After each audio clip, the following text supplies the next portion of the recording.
Ils avaient tout pour se détester. Et ils ont réussi. La vie, parfois, adore jouer des tours. Et le destin, avec son sens de l'humour particulier, a décidé d'unir deux opposés sous le même toit universitaire. Que se passe-t-il lorsque la fille la plus organisée et rêveuse arrive pour sa première année, seulement pour trouver son enthousiasme écrasé par le garçon le plus charmant et irritant du campus?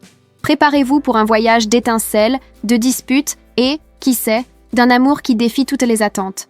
Le soleil de mars frappait fort sur le campus lorsqu'Anna traversa le portail principal de l'université d'État, tirant sa valise rose méticuleusement organisée. Chaque compartiment avait sa fonction spécifique. Vêtements pliés selon la méthode Marie Kondo, livres séparés par domaine d'études et produits d'hygiène dans des sachets transparents étiquetés. Ses parents venaient de partir après l'avoir aidée avec les formalités d'inscription, et Anna ressentait un mélange enivrant de liberté et d'anxiété bouillonnant dans sa poitrine. C'était exactement comme elle l'avait imaginé pendant les 4 dernières années du lycée. L'architecture imposante des bâtiments académiques, les arbres feuillus projetant des ombres sur les chemins de pierre, les groupes d'anciens riant et conversant dans les escaliers. Elle pouvait déjà s'y voir, participant à des débats passionnés, écrivant des articles d'investigation primés, construisant une carrière brillante dans le journalisme d'investigation. Peut-être même gagnerait-elle un Pulitzer un jour. Pourquoi ne pas rêver grand? Le dortoir féminin serait son sanctuaire pour les prochaines années. Anna imaginait de longues conversations nocturnes avec sa future colocataire, quelqu'un également dédié aux études, avec qui elle pourrait partager des plans, des rêves et des anxiétés. Peut-être ferait-elle ensemble ce tableau d'inspiration qu'elle avait vu sur Pinterest, avec des photos Polaroid et des citations motivationnelles écrites à la main. Elle vérifia le papier dans sa main pour la 5e fois. Bloc C, dortoir 304. Elle monta les escaliers le cœur battant, répétant mentalement sa présentation. « Salut, je suis Anna, ravie de te connaître. » Elle serait sympathique, mais pas envahissante. Elle proposerait un système de nettoyage dès le premier jour. Mais gentiment, bien sûr. Pas question de commencer du mauvais pied. Le couloir du 3e étage sentait la peinture fraîche et le détergent. Les portes étaient encore en train d'être décorées avec des affiches de bienvenue colorées. Anna trouva la porte du 304, respira profondément et tourna la poignée. Ce qui l'accueillit n'était rien de ce qu'elle avait répété mentalement pendant des mois. La première chose qu'elle enregistra fut le désordre. Pas ce désordre artistique et charmant des films indépendants, mais un véritable et impressionnant chaos. Il y avait des vêtements éparpillés sur l'un des lits, des t-shirts froissés, un jean jeté sur le dossier de la chaise, des chaussettes qui ne correspondaient définitivement pas abandonnées sur le sol. Des emballages de livraison s'empilaient sur le bureau. Pizza, hamburger, quelque chose qui semblait avoir été de la nourriture japonaise dans une autre vie. Une basket Nike solitaire, inexplicablement, ornait la lampe de chevet. Et au milieu de cette scène de crime domestique, il y avait un mec, sans chemise. Anna se figea à la porte, sa valise rose toujours serrée trop fort, les doigts blancs sur la poignée. Le mec, parce que c'était définitivement un mec, pas la colocataire idéalisée de Pinterest, était de dos, rangeant quelque chose dans un sac à dos jeté sur le lit. Des muscles définis brillaient légèrement de sueur, comme s'ils revenaient de la salle de sport, ou d'une séance photo pour magazine masculin. Des écouteurs pendaient à son cou, jouant probablement de la musique qu'elle ne pouvait pas entendre d'ici. Il se retourna en entendant le bruit de la porte s'ouvrir. Et là, comme si la situation n'était pas assez bizarre, il sourit. Ce ne fut pas un sourire poli de « Salut, ravi de te connaître ». Ce fut un sourire paresseux, confiant, de ceux qui disent « Je sais exactement l'effet que je fais ». Il passa la main dans ses cheveux châtains ébouriffés, un geste qui sembla plus calculé que désinvolte, et l'analysa de haut en bas avec des yeux sombres et brillants d'amusement. « Oups », dit-il, la voix rauque comme s'il venait de se réveiller, bien qu'il soit 4 heures de l'après-midi. La princesse est arrivée. Anna cligna des yeux 1 fois, 2 fois. Son cerveau essayait de traiter plusieurs catastrophes simultanément. 1. Il y avait un mec dans la chambre. 2. Ce mec était torse nu. 3. Ce mec venait de l'appeler princesse, sur un ton qu'elle n'arrivait pas à décider s'il était condescendant ou provocateur. 4. Son fantasme parfait de vie universitaire s'effondrait en un temps record. « Ne m'appelle pas princesse », fut tout ce qu'elle réussit à dire, sa voix sortant plus aiguë que prévu. Il haussa un sourcil, clairement amusé par son malaise. Il prit un t-shirt gris froissé qui traînait sur la chaise, la même chaise qu'Anna avait mentalement déjà destinée à son bureau organisé, et l'enfila avec une lenteur qui sembla délibérée, comme s'il avait tout le temps du monde, comme s'il n'y avait pas une fille figée à la porte en choc existentiel. D'accord. Il ajusta le t-shirt, ce sourire idiot toujours sur ses lèvres. « Princesse » Quelque chose de chaud et d'irritant monta dans la poitrine d'Anna. Ce n'était pas de l'attirance. Ce n'était définitivement pas de l'attirance. Elle se le répéterait de nombreuses fois dans les jours suivants. C'était de l'indignation pure. « Tu as entendu ce que j'ai dit ?» Elle entra finalement dans la chambre, tirant la valise avec plus de force que nécessaire, faisant grincer les roulettes contre le sol. « J'ai entendu parfaitement. » Il tendit la main avec un calme infuriant, comme si c'était la chose la plus normale du monde de partager un dortoir avec une parfaite inconnue. Léo, enchantée. Anna regarda la main tendue comme si c'était un serpent prêt à mordre. Elle ignora complètement le geste, passant directement devant lui en direction du lit vide. Dieu merci, il y avait au moins un lit vide dans cette zone de désastre. « Anna », dit-elle sèchement, commençant à déboucler les fermoirs de la valise. « et j'espère que tu vas ranger ce désordre bientôt. » Elle entendit un rire bas derrière elle.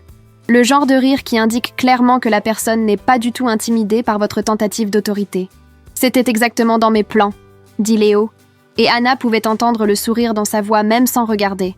Un de ces jours. Elle se retourna brusquement. « Que dirais-tu d'aujourd'hui » Aujourd'hui, il se gratta la nuque, feignant de considérer sérieusement la proposition. Aujourd'hui, c'est un peu chargé. Je dois éditer une vidéo, enregistrer un podcast, peut-être retourner à la salle de sport. Il fit une pause théâtrale. J'adore ton optimisme, princesse. Arrête de m'appeler comme ça. Anna ponctua chaque mot, les dents serrées. Comme tu veux, dit-il, se jetant sur son propre lit avec la grâce insouciante de quelqu'un qui n'a pas un seul souci au monde. Princesse. Anna respira profondément par le nez, comptant mentalement jusqu'à 10. Sa mère disait toujours qu'elle avait le tempérament explosif de son père, mais qu'elle avait appris à le contrôler avec les années. À ce moment, après 3 minutes à connaître Léo, tout ce self-control durement acquis menaçait de s'effondrer. Elle se tourna vers sa valise et commença à déballer. Si ce mec pensait qu'il allait transformer sa vie en enfer, il se trompait.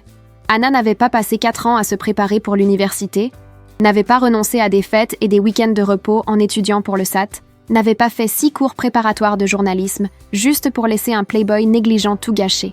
Elle sortit ses livres de la valise, un par un. Théorie de la communication, éthique journalistique. Histoire de la presse aux États-Unis. Chacun trouva sa place sur la petite étagère à côté du lit, organisée d'abord par sujet, puis par ordre alphabétique d'auteur.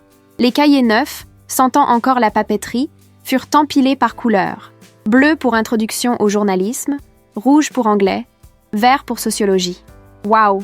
La voix de Léo vint de son lit, chargée de quelque chose entre fascination et moquerie. « Tu as toujours été comme ça?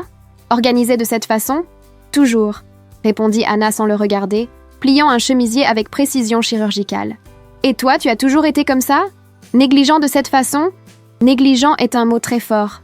Elle pouvait entendre le sourire irritant dans sa voix à nouveau. Je préfère le terme « spontané ». Anna le regarda finalement par-dessus son épaule. Léo était adossé au mur, un bras derrière la tête, l'observant avec cette expression d'amusement constant qui commençait déjà à être sa marque de fabrique. « Spontané n'est pas synonyme de porc », riposta-t-elle, revenant à plier ses vêtements. « Porc est aussi fort. » Il s'assit, prenant l'ordinateur portable qui traînait au pied du lit. « Tu sais ce que je pense? Tu as besoin de te détendre un peu. Profiter de la vie universitaire.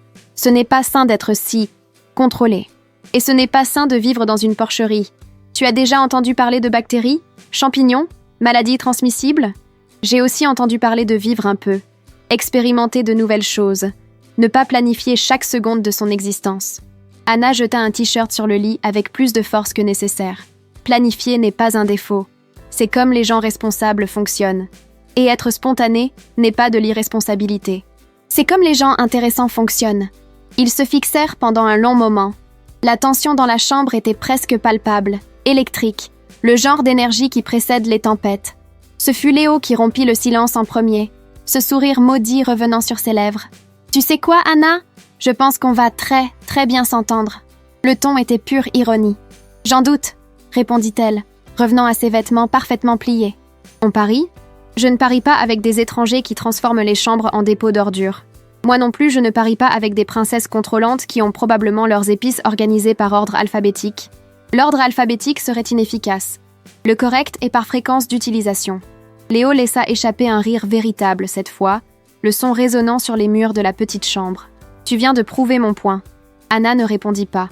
Elle finit d'organiser ses affaires en silence, chaque objet trouvant sa place désignée, créant une petite île d'ordre dans une mer de chaos. Son côté de la chambre semblait sorti d'un catalogue Ikea. Le côté de Léo semblait sorti d'un épisode d'accumulateur compulsif. La frontière entre les deux côtés était aussi claire que l'équateur. Quand elle eut enfin terminé, il faisait déjà nuit. Léo avait ses écouteurs, travaillant sur quelque chose sur l'ordinateur, complètement absorbé. La lumière bleue de l'écran illuminait son visage sous des angles intéressants, soulignant la ligne forte de la mâchoire, la concentration dans les yeux sombres. Anna secoua la tête, chassant des pensées inopportunes. Elle se changea dans la salle de bain partagée au bout du couloir, parce qu'évidemment elle n'allait pas se changer dans la chambre avec lui là, et revint en pyjama, prête pour sa première nuit à l'université. Qui, au lieu d'être passionnante et pleine de conversations inspirantes avec une colocataire qui deviendrait sa meilleure amie, serait passée à moins de 2 mètres du mec le plus irritant qu'elle ait jamais rencontré. « Bonne nuit, princesse », dit Léo quand elle éteignit la lampe de son côté. Anna remonta la couverture jusqu'au menton, décidant du silence comme réponse. Mais dans l'obscurité, regardant le plafond inconnu du dortoir 304, une chose devint absolument claire. Ce serait une guerre. La première semaine fut un cours magistral d'incompatibilité humaine. Anna se réveillait à 6 heures du matin, sans réveil. Son horloge biologique fonctionnait avec la précision d'un métronome suisse. À 6h05, elle était déjà dans la salle de bain partagée du couloir, où elle commençait sa routine matinale minutieusement planifiée. 15 minutes de soins de la peau, nettoyant, tonique, sérum, hydratant, protection solaire. 5 minutes pour attacher ses cheveux en un chignon impeccable. 3 minutes pour se brosser les dents. 2 minutes de brossage, 1 de fil dentaire. Léo, par contre, se réveillait quand bon lui semblait. Ce qui signifiait généralement vers 10 heures du matin, au minimum. Et il se réveillait bruyamment. Il bâillait fort, s'étirait avec des gémissements dramatiques, renversait des choses. Lundi, il renversa un verre d'eau qui était sur la table de nuit. Mardi, ce fut le tour de 3 livres qui dégringolèrent de la pile précaire sur la chaise. Mercredi, son téléphone glissa du lit et tomba par terre avec un bruit qu'Anna sentit dans ses dents. « Désolé », marmonnait-il à chaque fois, la voix rauque de sommeil, sans jamais sembler vraiment désolé. Anna ne répondait pas. Elle était déjà en route pour le premier cours, avec ses cahiers codés par couleur, ses stylos organisés par ordre de préférence, son emploi du temps imprimé et plastifié. Mais le plus gros problème n'était pas l'horaire de sommeil incompatible, c'était les déchets. Anna découvrit avec une horreur croissante que Léo avait une relation complètement décontractée, presque offensivement décontractée, avec le concept de propreté. Des chaussettes sales apparaissaient dans des endroits inimaginables. Elle en trouva une sous son propre lit jeudi. Comment diable une de ces chaussettes avait-elle atterri sous son lit à elle? Les emballages de nourriture s'accumulaient sur son bureau dans un Jenga précaire d'irresponsabilité. Boîtes de pizza empilées, pots de glace vides, sachets de chips froissés. La poubelle, ironiquement, restait vide la plupart du temps. Et il y avait le papier toilette. Le maudit papier toilette que Léo considérait apparemment comme une ressource renouvelable qui se matérialisait simplement par magie. « Léo », dit Anna mercredi soir, pointant vers le porte-rouleau vide dans la salle de bain partagée. « Tu as utilisé le dernier et tu ne l'as pas remplacé. » Il leva les yeux de l'ordinateur portable. Il éditait quelque chose, écouteurs pendus au cou, une expression de concentration qui aurait été admirable si elle n'était pas si irritante. « Ah, oui, j'ai oublié. Tu as oublié 3 fois cette semaine. J'ai une mémoire terrible. » Il fit ce sourire en coin qu'Anna commençait à très bien connaître. Le sourire qui disait « Je sais que je suis impossible et je vais continuer à l'être. » Ce n'est pas la mémoire, c'est le manque de considération. Waouh, profond. Il revint à l'ordinateur. Je vais noter ça dans mon journal. Anna respira profondément, comptant jusqu'à 10. Sa mère disait que la colère était comme une braise. Si on l'alimentait, elle brûlait tout. Mieux valait la laisser refroidir. Elle alla jusqu'au placard intégré qu'elle partageait avec Léo, une autre source constante de tension, et prit un rouleau de papier toilette de son stock. Elle le remplaça dans la salle de bain sans rien dire. Mais quand elle revint, elle colla une note sur le petit réfrigérateur qu'ils partageaient. « Remplacez ce que vous utilisez. Lavez ce que vous salissez. Merci. » Elle utilisa des lettres majuscules. Soulignées. La note était un chef-d'œuvre d'agressivité passive polie. Le lendemain, quand elle revint des cours à 3 heures de l'après-midi, elle trouva une réponse. Écrite au stylo rouge, avec cette écriture masculine large et penchée, juste en dessous de sa note. « Relax, princesse. La vie est trop courte pour flipper à cause de la vaisselle. » Anna arracha la note du réfrigérateur avec tant de force qu'elle déchira le papier. Elle la froissa en boule et la jeta à la poubelle. La poubelle qu'elle vidait religieusement parce que Léo ne pensait jamais à le faire. Un problème? La voix vint de derrière elle. Anna se retourna. Léo sortait de la salle de bain partagée, une serviette bleue enroulée lâchement autour de la taille. Des gouttes d'eau coulaient sur ses larges épaules, descendant sur le torse défini, disparaissant dans la ligne de la serviette. Les cheveux étaient mouillés, goûtants, assombris par l'eau. Il sentait le savon masculin et la vapeur. Anna détourna rapidement le regard, fixant un point sur le mur derrière lui. « Oui !» Elle détesta comme sa voix sortit plus forte que prévu. « Tu ne respectes rien de ce que je demande. Tu ne demandes pas. » Il marcha jusqu'à son lit, complètement à l'aise dans sa semi-nudité. Comme si marcher en serviette devant une colocataire du sexe opposé était la chose la plus normale du monde. « Tu exiges. Il y a une énorme différence. Parce que tu ne comprends pas les demandes polies. » Anna gardait les yeux soigneusement fixés sur le réfrigérateur maintenant. Définitivement pas sur son reflet dans la vitre de la fenêtre. Définitivement pas. Et tu ne comprends pas que tout le monde ne fonctionne pas comme toi, Anna. Il prit des vêtements propres, ou relativement propres, dans le tiroir. Tout le monde n'a pas besoin d'avoir tout organisé tout le temps. Tout le monde ne vit pas avec un emploi du temps imprimé et plastifié collé au mur. Vivre différemment n'est pas une excuse pour être un porc. Et être organisé ne te donne pas le droit de me faire la morale tout le temps comme si tu étais ma mère. Le silence qui suivit fut dense, lourd, chargé de tout ce qu'ils n'avaient pas dit. Anna serra les poings le long de son corps. « Je n'essaie pas d'être ta mère. Je veux juste vivre dans un environnement minimalement hygiénique. » « C'est trop demandé ? » ?»« Non. » Sa voix sortit plus basse maintenant, presque fatiguée. « Mais tu agis comme si ma façon de vivre était une insulte personnelle à ton existence. Parce que ta façon de vivre envahit mon espace. Tes chaussettes apparaissent de mon côté de la chambre. Ton désordre se répand. Ton bruit me réveille. Et ton perfectionnisme m'étouffe. » Il passa la main dans ses cheveux mouillés, frustré. « Tu me juges tout le temps avec ce regard de supériorité, comme si j'étais une sorte de projet qui a besoin d'être réparé. Je ne... » Anna commença, mais s'arrêta. Parce qu'il avait raison. Au moins un peu. Elle jugeait vraiment. Elle ne pouvait pas s'en empêcher. Elle voyait son désordre et pensait « Comment quelqu'un vit comme ça ?»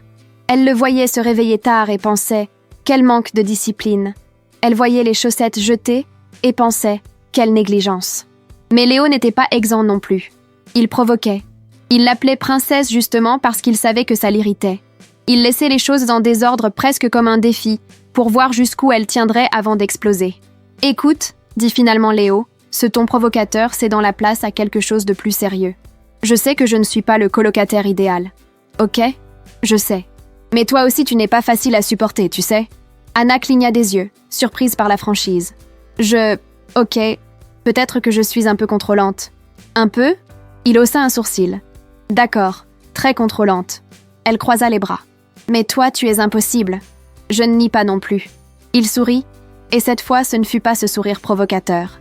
Ce fut quelque chose de plus authentique, presque autodépréciatif. « Je suis un peu désastre, j'avoue. » Ils se regardèrent pendant un long moment. « Trêve ?»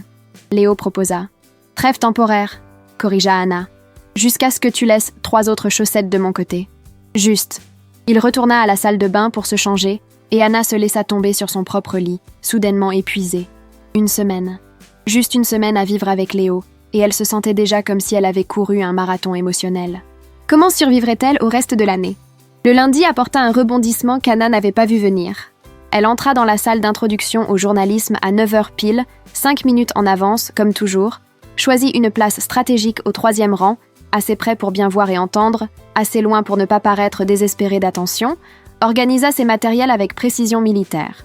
Ordinateur portable ouvert, cahier bleu à côté, 3 stylos de couleur pour les notes codées, noir pour le contenu principal, bleu pour les exemples, rouge pour les questions.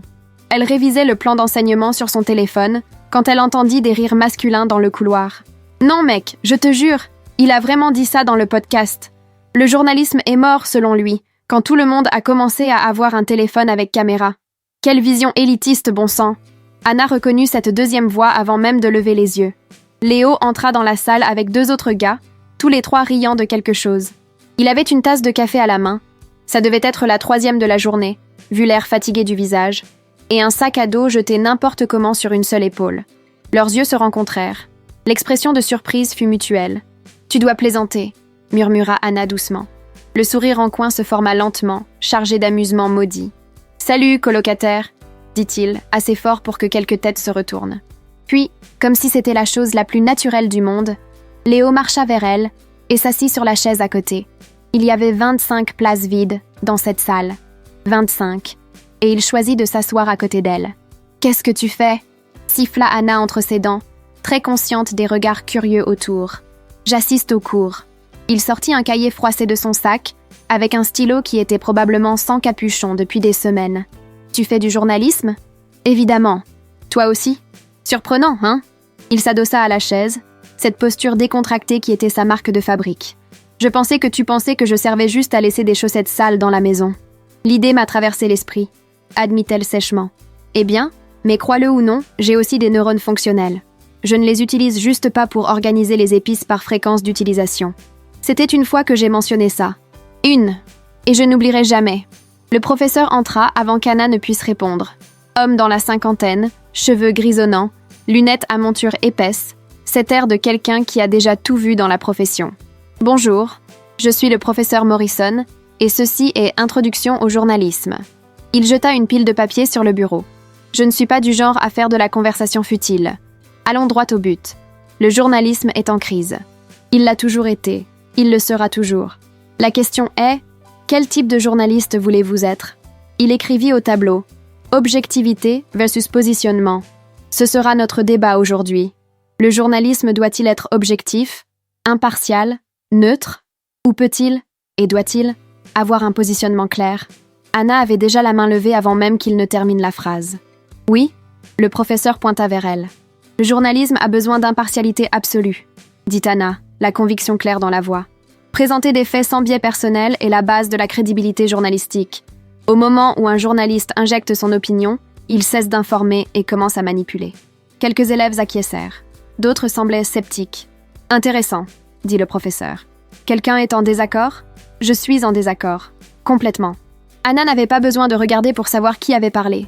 Léo se tourna sur sa chaise, appuyant le bras sur le dossier, la regardant directement. « L'impartialité totale n'existe pas, » dit-il, pas pour le professeur, mais pour elle. Tout journaliste, consciemment ou non, fait des choix. Quelles informations inclure ? Quelles sources écouter ?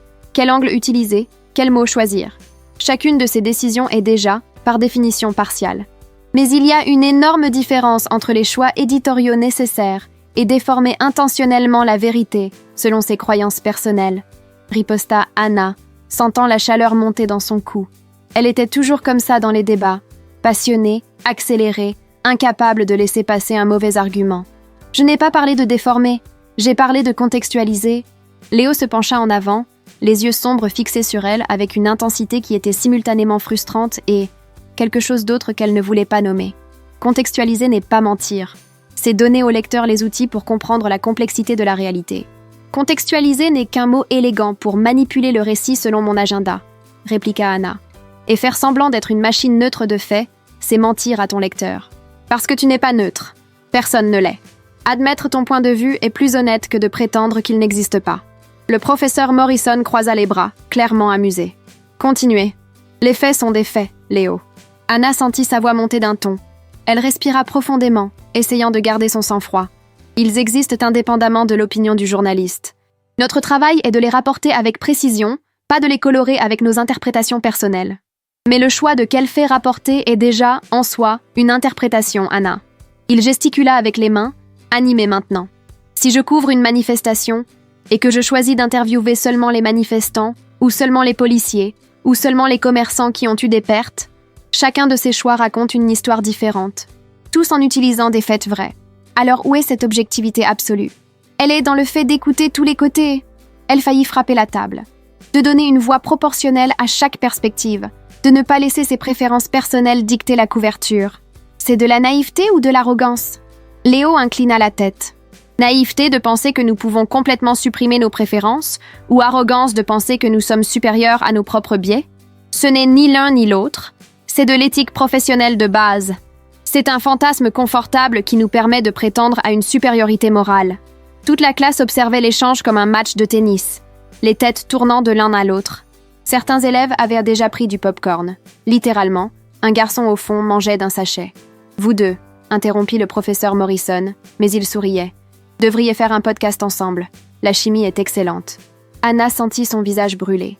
Pas de colère maintenant, mais de quelque chose de différent, plus confus. « Chimie ?» répéta-t-elle, la voix sortant stridente. « C'est de l'antagonisme pur. Appelez ça comme vous voulez, dit le professeur, amusé. Mais c'est captivant à regarder. L'un de vous voudrait-il conclure? Oui. Léo regarda directement Anna. Mon point est simple. L'honnêteté sur les biais est plus éthique que de feindre une neutralité impossible. Admettre, voici mon point de vue, mais voici les faits qui le soutiennent, est plus respectueux envers le lecteur que de prétendre que vous n'avez aucun point de vue. Et mon point, répondit Anna, soutenant son regard, est que le journalisme guidé par l'opinion personnelle est de la propagande déguisée. Notre devoir est envers la vérité factuelle, pas envers des récits convenables. La vérité factuelle n'existe pas dans le vide. Elle vient toujours chargée de contexte, d'interprétation, de perspective. Donc tu dis que la vérité est relative? Je dis que la présentation de la vérité est inévitablement subjective. C'est du relativisme paresseux. Et ta position est de l'arrogance déguisée en éthique. Le professeur Morrison applaudit, interrompant avant que la discussion n'escalade encore plus. Excellent débat. Vous deux avez parfaitement représenté les deux principales écoles de pensée journalistique. Il regarda la classe. Quelqu'un peut-il trouver un terrain d'entente entre ces positions? Plusieurs mains se levèrent, et la discussion s'étendit au reste de la classe. Anna détourna finalement le regard de Léo, prenant son stylo avec des doigts qui tremblaient légèrement d'adrénaline. Elle prit des notes furieuses dans le cahier, la calligraphie normalement impeccable, sortant toute de travers. À côté d'elle, Léo retourna à son ordinateur, mais elle pouvait sentir le sourire satisfait qui émanait de lui comme de la chaleur. Quand le cours se termina 90 minutes plus tard, Anna rangea ses matériels en silence, les mouvements rigides et mécaniques. « À plus, princesse !» dit Léo, jetant le sac sur son épaule. C'était amusant. Elle ne répondit pas. Mais ses poings étaient insérés si fort que les ongles laissèrent des marques dans la paume. Sur le chemin du retour au dortoir, Anna appela sa meilleure amie du lycée, Marina, qui étudiait dans une autre université. « Je le déteste », dit-elle sans préambule quand Marina répondit. « Je le déteste de toutes les fibres de mon être.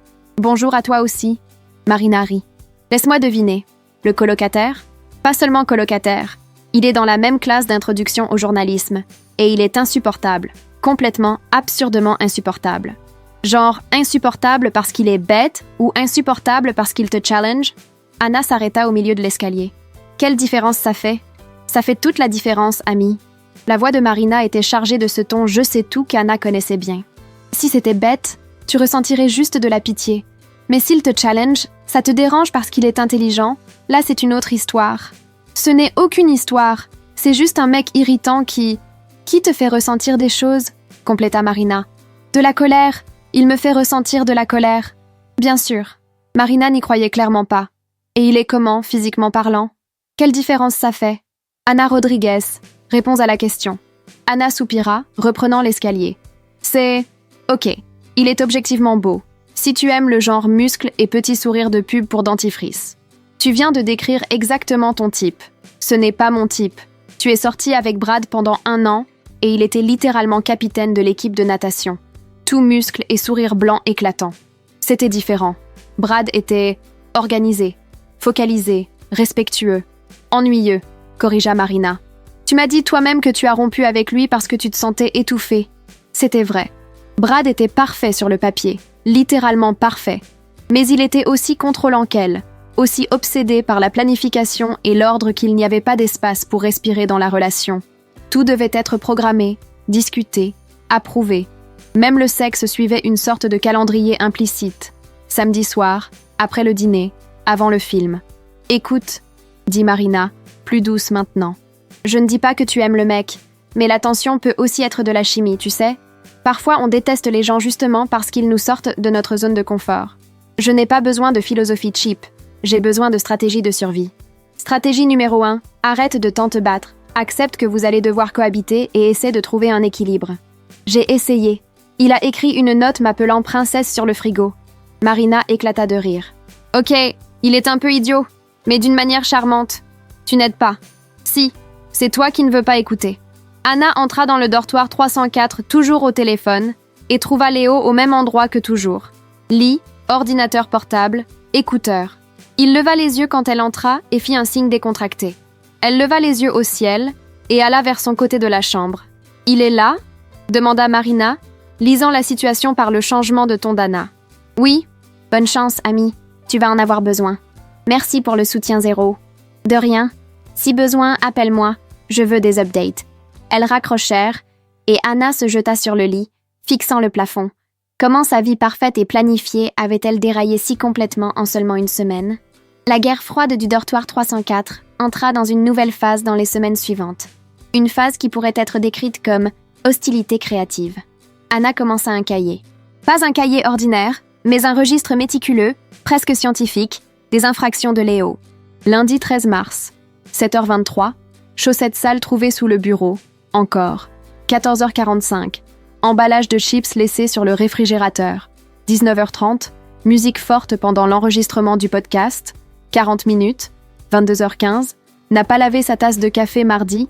14 mars, 8h10, serviette mouillée laissée sur la chaise 13h20, a mangé le dernier yaourt, c'était le mien. 21h, bruit pendant le montage vidéo et ainsi de suite. Elle gardait le cahier caché dans le tiroir, mais le consultait religieusement, comme un général étudiant les mouvements ennemis. Léo, de son côté, développa ses propres tactiques de provocation. Il découvrit qu'Anna avait un tic nerveux. Quand elle était concentrée à étudier, elle tapotait le stylo sur ses dents. Légèrement, rythmiquement, presque inconsciemment. Alors il commença à faire la même chose. Délibérément, exagérément. Tapotant des objets aléatoires chaque fois qu'elle essayait de se concentrer. « Arrête ça !» disait-elle, sans lever les yeux du livre. Quoi ? Il feignait l'innocence parfaite, mais continuait à tapoter un stylo sur le bord de l'ordinateur. « Tu sais très bien quoi. Je réfléchis juste. Ça aide à se concentrer. Ça n'aide pas, ça dérange. Délibérément. La paranoïa, c'est pas joli, princesse. » Elle lui lançait un coussin, il le renvoyait. Mais entre les provocations, quelque chose d'étrange commença à se produire. Petite gentillesse, si subtile qu'elle pouvait être ignorée, si désinvolte qu'elle pouvait être accidentelle. Le jeudi de la 3e semaine, Anna sortit en courant pour un cours d'anglais à 8h du matin. Elle était en retard, une rareté absolue, parce qu'elle avait passé toute la nuit à terminer un travail. Elle sortit si précipitamment qu'elle laissa la clé dans la porte par dehors. Léo revint d'un entraînement à la salle de sport vers 10h. Il vit la clé pendue dans la serrure. Il aurait pu simplement entrer, et c'est tout. Mais au lieu de cela, il prit la clé, entra, et la plaça sur son bureau, au-dessus du cahier d'éthique journalistique où elle la verrait certainement. Il ne laissa pas de notes. Il ne mentionna rien. Quand Anna revint en début d'après-midi, elle chercha désespérément la clé dans sa poche, dans son sac, dans les tiroirs. Quand elle la vit finalement sur le bureau, elle s'arrêta, confuse. Elle regarda Léo, qui éditait quelque chose sur l'ordinateur portable, écouteurs sur les oreilles. « Merci », dit-elle doucement. Il fit un signe vague, sans quitter l'écran des yeux, comme si ce n'était rien d'important. Une semaine plus tard, ce fut le tour d'Anna. Léo était malade, visiblement malade, fiévreux, pâle, les yeux brillants de cette façon inquiétante que provoque une forte fièvre. Il était allé en cours le matin contre tous les signes évidents qu'il aurait dû rester au lit, et il était revenu ressemblant à un cadavre ambulant. Il se jeta sur le lit encore habillé, ne se donna même pas la peine d'enlever ses baskets. Anna étudiait au bureau, surlignant un texte sur l'histoire de la presse avec 3 couleurs différentes de surligneurs. Elle le regarda du coin de l'œil. « Tu vas bien ?»« Super », marmonna-t-il, la voix rauque et congestionnée. « Je n'ai jamais été mieux. Tu as l'air d'un cadavre. »« Merci, j'ai toujours voulu entendre ça. » Elle retourna au texte, mais ne parvenait pas à se concentrer. Toutes les quelques minutes, elle le regardait. Léo était recroquevillé dans le lit, tremblant légèrement même avec la couverture. Anna soupira, posa le surligneur rose. Elle prit une bouteille d'eau du mini-réfrigérateur, 2 gélules de Tylenol de sa trousse de médicaments. Évidemment, elle avait une trousse spécifique pour les médicaments, organisée par type et ordre alphabétique, et les porta jusqu'à sa table de nuit. Elle laissa tout là, avec une note griffonnée sur un post-it jaune. « Bois ça. Je ne veux pas avoir à te traîner à l'infirmerie. » Le lendemain matin, Léo était assis à la petite table qui servait d'espace repas dans la chambre. Toujours pâle, mais définitivement mieux. Il buvait du café, le même café horrible et aqueux de la cafétéria qu'ils avaient tous deux appris à tolérer. « Merci », dit-il quand Anna sortit de la salle de bain, déjà prête pour la journée. Pour l'eau et le médicament. Ce n'était rien. Anna ne le regarda pas, occupée à organiser les livres qu'elle devait emporter en cours. Si, c'était quelque chose. Il se gratta la nuque, un geste qu'elle avait déjà remarqué qu'il faisait quand il était mal à l'aise. « Et à propos de tes cahiers que j'ai éparpillés hier, j'éditais une vidéo et j'ai un peu utilisé ton bureau. C'était nul de ma part. Désolée. » Anna s'arrêta, surprise. Léo n'avait pas l'habitude de s'excuser. Du moins pas des excuses sincères, sans ce ton moqueur. « Vraiment ? Oui, vraiment désolée. » Elle hocha lentement la tête. « Ok, merci. » Un silence étrange plana entre eux. Pas confortable exactement, mais pas complètement hostile non plus. « Du café ?» proposa Léo, levant sa tasse. « J'ai fait une carafe entière. C'est horrible, mais c'est quand même du café. » Anna hésita. Une voix dans sa tête, qui ressemblait étrangement à Marina, disait « Accepte, pour l'amour de Dieu, accepte. C'est un drapeau blanc. » « D'accord, » dit-elle finalement. Ils s'assirent à la table, chacun avec sa tasse de mauvais café, et pour la première fois depuis qu'ils s'étaient rencontrés, ils restèrent en silence, sans qu'ils soient chargés de tension. Ce fut le premier café qu'ils prirent ensemble sans insultes ni regard meurtrier.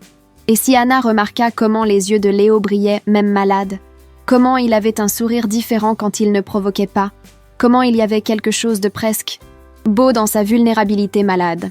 Eh bien, elle repoussa ses pensées tout au fond de son esprit, où elles pouvaient être commodément ignorées. 3 semaines plus tard, un après-midi pluvieux d'avril, quelqu'un frappa à la porte du 304. Anna était allongée sur le lit, relisant des notes du cours de sociologie.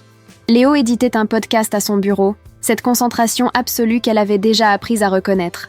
Aucun des deux n'attendait de visite. Léo se leva, passa la main dans ses cheveux, un geste automatique qu'Anna remarqua qu'il faisait au moins 20 fois par jour, et ouvrit la porte. De l'angle du lit, Anna vit une fille, grande, blonde, bronzée, corps de quelqu'un qui fréquentait la salle de sport religieusement, portant un crop top qui montrait un ventre défini et un short taille haute. Maquillage parfait, cils qui étaient définitivement des extensions, ongles faits, cheveux en vague de salon. Elle sourit à Léo avec une familiarité qui fit quelque chose d'étrange se retourner dans l'estomac d'Anna. « Léo !» La voix était aiguë, effusive. « Ça me manquait tellement !»« Jessica ?» Léo semblait sincèrement surpris. « Qu'est-ce que tu fais ici ?»« Je suis venue te voir, voyons. » Elle rit, entrant sans attendre d'invitation. « Je passais en ville et j'ai pensé... Je dois voir Léo. Je peux entrer ?» Il hésita une fraction de seconde, mais finit par s'écarter de la porte. Jessica entra comme si elle connaissait les lieux par cœur. Ses yeux balayèrent la chambre, le désordre du côté de Léo, l'organisation obsessionnelle du côté d'Anna, avec une expression qu'Anna ne parvint pas à déchiffrer complètement. Puis son regard se posa sur Anna. « Salut », dit-elle, la voix toujours douce, mais quelque chose avait changé dans le ton. « Tu dois être la colocataire. »« Anna », répondit-elle, s'asseyant sur le lit, soudainement très consciente qu'elle portait un vieux survêtement et que ses cheveux étaient attachés en un chignon négligé. « Jessica ». La fille n'offrit pas sa main. Elle sourit simplement ce sourire qui était beau, mais n'atteignait pas les yeux. « Léo et moi sommes de vieux amis. » Elle dit « vieux amis », avec un ton qui signifiait clairement beaucoup plus que ça. « Cool », dit Anna, ne sachant pas quoi dire d'autre. Jessica s'était déjà retournée vers Léo, s'asseyant sur son lit, avec une intimité qui fit les mains d'Anna se fermer sur le cahier. Alors, Jessica toucha le bras de Léo, les doigts avec des ongles parfaitement vernis reposant sur son biceps. « J'ai rompu avec Marcus. » Ah, Léo semblait sincèrement mal à l'aise maintenant, passant la main sur sa nuque. « Je suis désolée, tu n'as pas besoin de l'être. » Elle se pencha plus près. En fait, c'était libérateur. Ça m'a fait réaliser certaines choses. Genre, comme on était bien ensemble, toi et moi. Le silence dans la chambre était si lourd qu'Anna pouvait entendre la pluie frapper la fenêtre, chaque goutte un petit coup contre le verre. « Jessica », commença Léo, cherchant clairement ses mots. « Je sais qu'on a mal rompu », continua-t-elle, la voix basse maintenant, intime, comme si Anna n'était pas à 2 mètres de distance. « Je sais que j'ai dit des choses horribles, et toi aussi. Mais c'était il y a longtemps. On a mûri. Et j'ai pensé, pourquoi ne pas réessayer ? Pour de vrai cette fois. » Anna aurait dû arrêter d'écouter. Elle aurait dû mettre ses écouteurs, ou sortir de la chambre, ou au moins faire semblant d'être absorbée par le cahier. Mais elle ne pouvait pas détourner les yeux. Jessica touchait Léo avec propriété, comme quelqu'un qui connaissait ce corps, ses limites, ses goûts.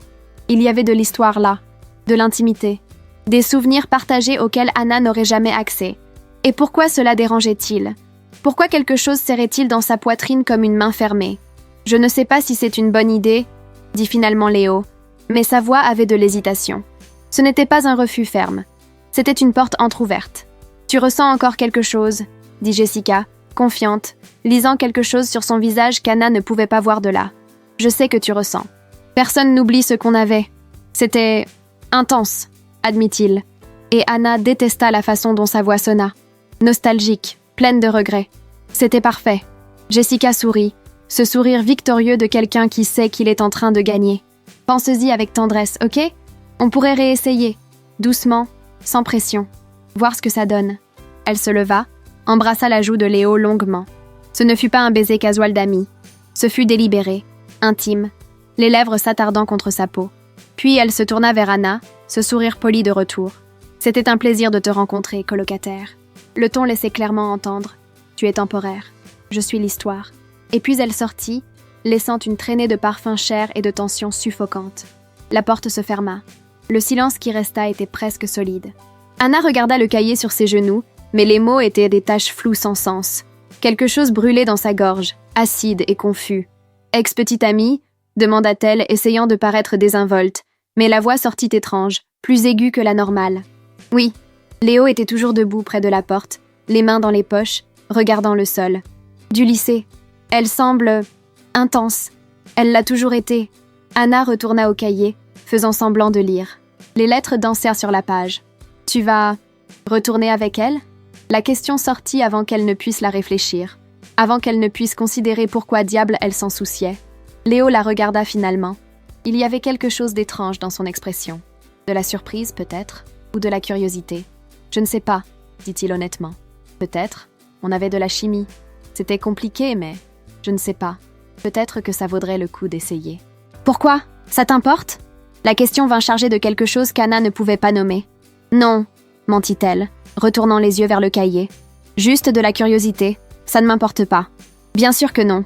Il retourna à son bureau, mit ses écouteurs et replongea dans le montage. Mais Anna vit, parce qu'elle regardait, même en faisant semblant de ne pas regarder, comment il la regarda 2 fois de plus avant de vraiment se concentrer sur l'écran.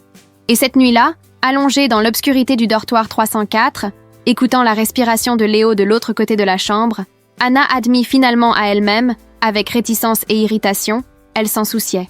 Elle s'en souciait beaucoup plus qu'elle ne le devrait. Et c'était un problème. L'univers, apparemment, avait un sens de l'humour sadique. Le lendemain, ce fut le tour d'Anna de recevoir une visite inattendue. Elle revenait d'un cours particulièrement fatigant de théorie de la communication. 3 heures à débattre de McLuhan et le média et le message, jusqu'à ce que sa tête fasse mal. Quand elle trouva Brad debout à la porte du dortoir 304. Brad, son ex-petit ami. Le mec avec qui elle avait rompu 3 mois avant d'entrer à l'université. Grand, larges épaules de nageur, cheveux blonds coupés avec précision militaire, portant une chemise polo bleue parfaitement repassée et un pantalon chino beige. Il tenait un énorme bouquet de roses rouges. Anna s'arrêta au milieu du couloir, figée. Surprise! Brad ouvrit ce sourire parfait et blanc, publicité de clinique dentaire. Brad? Sa voix sortit faible, incrédule. Qu'est-ce que tu fais ici? Je suis venu te voir. Il marcha vers elle, tendant les fleurs comme si c'était la chose la plus normale du monde d'apparaître sans prévenir dans une autre ville. Tu me manquais. Beaucoup. Anna prit les fleurs automatiquement, le parfum écœurant des roses montant jusqu'à elle. Mais comment as-tu su où j'habite? Ta mère m'a donné l'adresse. Il dit cela comme si c'était évident. On a parlé la semaine dernière. Elle a dit que tu t'adaptais bien. Bien sûr. Sa mère, qui avait toujours adoré Brad, qui avait été dévastée par la rupture, qui ne manquait jamais une occasion de mentionner comme il était, un garçon si poli, si focalisé, d'une si bonne famille. « Brad, on a rompu », dit Anna, essayant toujours de traiter sa présence là. « Je sais. » Il fit ce sourire compréhensif qu'elle connaissait si bien. Le sourire qui disait « Tu es irrationnel, mais je vais être patient avec toi. » Mais j'ai beaucoup réfléchi, Anna. Vraiment beaucoup. Et je pense qu'on a rompu pour de mauvaises raisons. La distance serait difficile, je comprends. Mais maintenant, je suis prêt à faire en sorte que ça fonctionne. Je peux venir te voir tous les week-ends. On peut faire que ça marche. Il essaya de prendre sa main, mais Anna fit un pas en arrière, tenant toujours les fleurs comme un bouclier rouge et parfumé. Brad, ce n'est pas à propos de la distance. On ne fonctionnait pas. Bien sûr qu'on fonctionnait. On est restés ensemble 1 an. 1 an étouffant. Anna, ne sois pas dramatique. Il soupira, ce soupir patient de toujours. Écoute, je suis venue jusqu'ici pour te prouver que je suis engagée. On peut recommencer. De la bonne façon cette fois. Anna était sur le point de répondre quand la porte du 304 s'ouvrit. Léo sortit, probablement allant aux toilettes ou à la cafétéria. Il s'arrêta en voyant la scène. Anna, un mec inconnu, un bouquet de roses qui semblait sorti d'un roman à l'eau de rose. « Oups !» dit-il. Cette expression amusée qu'Anna connaissait si bien commençant à se former. « J'ai interrompu quelque chose ?»« Non », dit Anna trop rapidement. Brad, par contre, regarda Léo avec une expression qui passa de la confusion à la désapprobation en 2 secondes. « Et tu es qui ?» demanda Brad, le ton poli mais glacial. « Léo, colocataire. » Il tendit la main. Brad regarda la main comme si elle était contaminée. Il ne la serra pas. « Colocataire ?» Il se tourna vers Anna, la désapprobation claire sur le visage. « Tu partages une chambre avec un mec ? Sérieusement ? C'est la politique de l'université, » expliqua Anna, se sentant soudainement sur la défensive. « Chambre mixte. Mais regarde cet endroit. » Brad gesticula vaguement vers l'intérieur de la chambre. Le désordre du côté de Léo était particulièrement impressionnant aujourd'hui. « Anna, ça ne te ressemble pas du tout. Tu mérites bien mieux que... ça. » Quelque chose de chaud monta dans la poitrine d'Anna. De la colère, cette fois claire et dirigée. « Hé !» Léo fit un pas en avant, l'amusement disparaissant de ses yeux. « Modère tonton. » Ou quoi ? Brad se tourna vers lui, torse bombé. Cette posture de mâle alpha qu'Anna avait toujours trouvée ridicule. « Tu vas faire quoi exactement ?»« Brad, arrête !» Anna se plaça entre eux. « S'il te plaît, va-t'en. J'ai conduit 3 heures pour venir ici. Personne ne t'a demandé de venir. » Sa voix sortit plus forte qu'elle ne le voulait, résonnant dans le couloir. Quelques portes s'ouvrirent, des têtes curieuses regardant. Personne n'a demandé de fleurs, ou de romantisme cheap, ou ça. On a rompu, Brad. Vraiment rompu. C'est fini. Son visage devint rouge. Tu vas regretter ça, Anna, quand tu réaliseras l'erreur que tu commets. Quand tu réaliseras que tu as échangé quelque chose de réel pour ça ici. Il lança un dernier regard de pur mépris à Léo. Puis il prit les fleurs de ses mains, parce qu'apparemment il était tellement offensé que même les fleurs, elle ne les méritait plus, et sortit en marchant lourdement dans le couloir. Le silence qui resta était lourd. Les portes curieuses se fermèrent lentement, déçues que le spectacle se soit terminé sans violence physique. Anna appuya son front contre la porte fermée du 304, les yeux fermés, respirant profondément. « Quel con !» murmura Léo derrière elle. Elle laissa échapper un rire sans humour. « Oui, il a toujours été un peu comme ça. » Un peu, le mec est intégralement comme ça. Anna se retourna, appuyant le dos contre le mur à côté de la porte. Léo était debout à 1 mètre de distance, les mains dans les poches, cette expression sérieuse qui apparaissait rarement. « Pourquoi tu es sortie avec lui alors ?» demanda Léo, sincèrement curieux. Anna haussa les épaules, soudainement fatiguée. Ça semblait logique à l'époque. Il était organisé, focalisé, venait d'une bonne famille. Nos parents se connaissaient. Tout très... bien rangé, prévisible. Ennuyeux. Oui, elle rit à nouveau. Plus sincère maintenant. Très ennuyeux. Étouffant même. Mais c'était sûr, tu sais, sans surprise. Surestimé, cette chose de sécurité. Peut-être. Anna entra finalement dans la chambre. Léo ramassa les fleurs que Brad avait laissées tomber dans le couloir et la suivit. Sans rien dire, il jeta tout le bouquet à la poubelle. « Elles étaient chères !» commenta Anna, sans vraiment s'en soucier. « Elles étaient horribles. Des roses rouges ? Sérieusement ? Quel cliché. Et toi, tu donnerais quoi ? Professeur d'originalité ? Je ne sais pas. » Il la regarda, et il y avait quelque chose de différent dans ses yeux. Quelque chose de plus doux. Peut-être ces petites fleurs jaunes que tu t'arrêtes pour regarder chaque fois qu'on passe devant le jardin de la bibliothèque. Anna cligna des yeux, surprise. Tu as remarqué ça ? Je remarque plus de choses que tu ne l'imagines, princesse. Le surnom, pour la première fois, ne sonna pas comme une provocation. Il sonna presque affectueux. Et Jessica ? Anna s'entendit demander, même sachant qu'elle ne devrait pas. Tu vas lui donner une autre chance ? Léo soutint son regard pendant un long moment, intense. Non, dit-il finalement, définitif. Certaines choses restent dans le passé pour une bonne raison. Bon à savoir. C'est vrai ? Il fit un pas plus près. Pourquoi ? Parce que je m'en soucie. Parce que l'idée de toi avec elle m'a tenue éveillée toute la nuit. Parce que quelque chose a changé, et je ne sais pas quand ou comment, mais ça a changé. Juste, bon à savoir, répéta Anna faiblement. Ils restèrent là, à moins d'1 mètre de distance, l'air entre eux chargé de cette tension qui était devenue leur constante. Quelque chose avait changé. Les deux le sentaient. Aucun des deux n'était prêt à le nommer. Le lundi suivant, le professeur Morrison annonça quelque chose qui fit dégringoler le cœur d'Anna. « Le prochain travail vaut 40% de la note finale », dit-il, marchant entre les rangées avec cet air de quelqu'un qui est sur le point de ruiner des vies. Ce sera en binôme.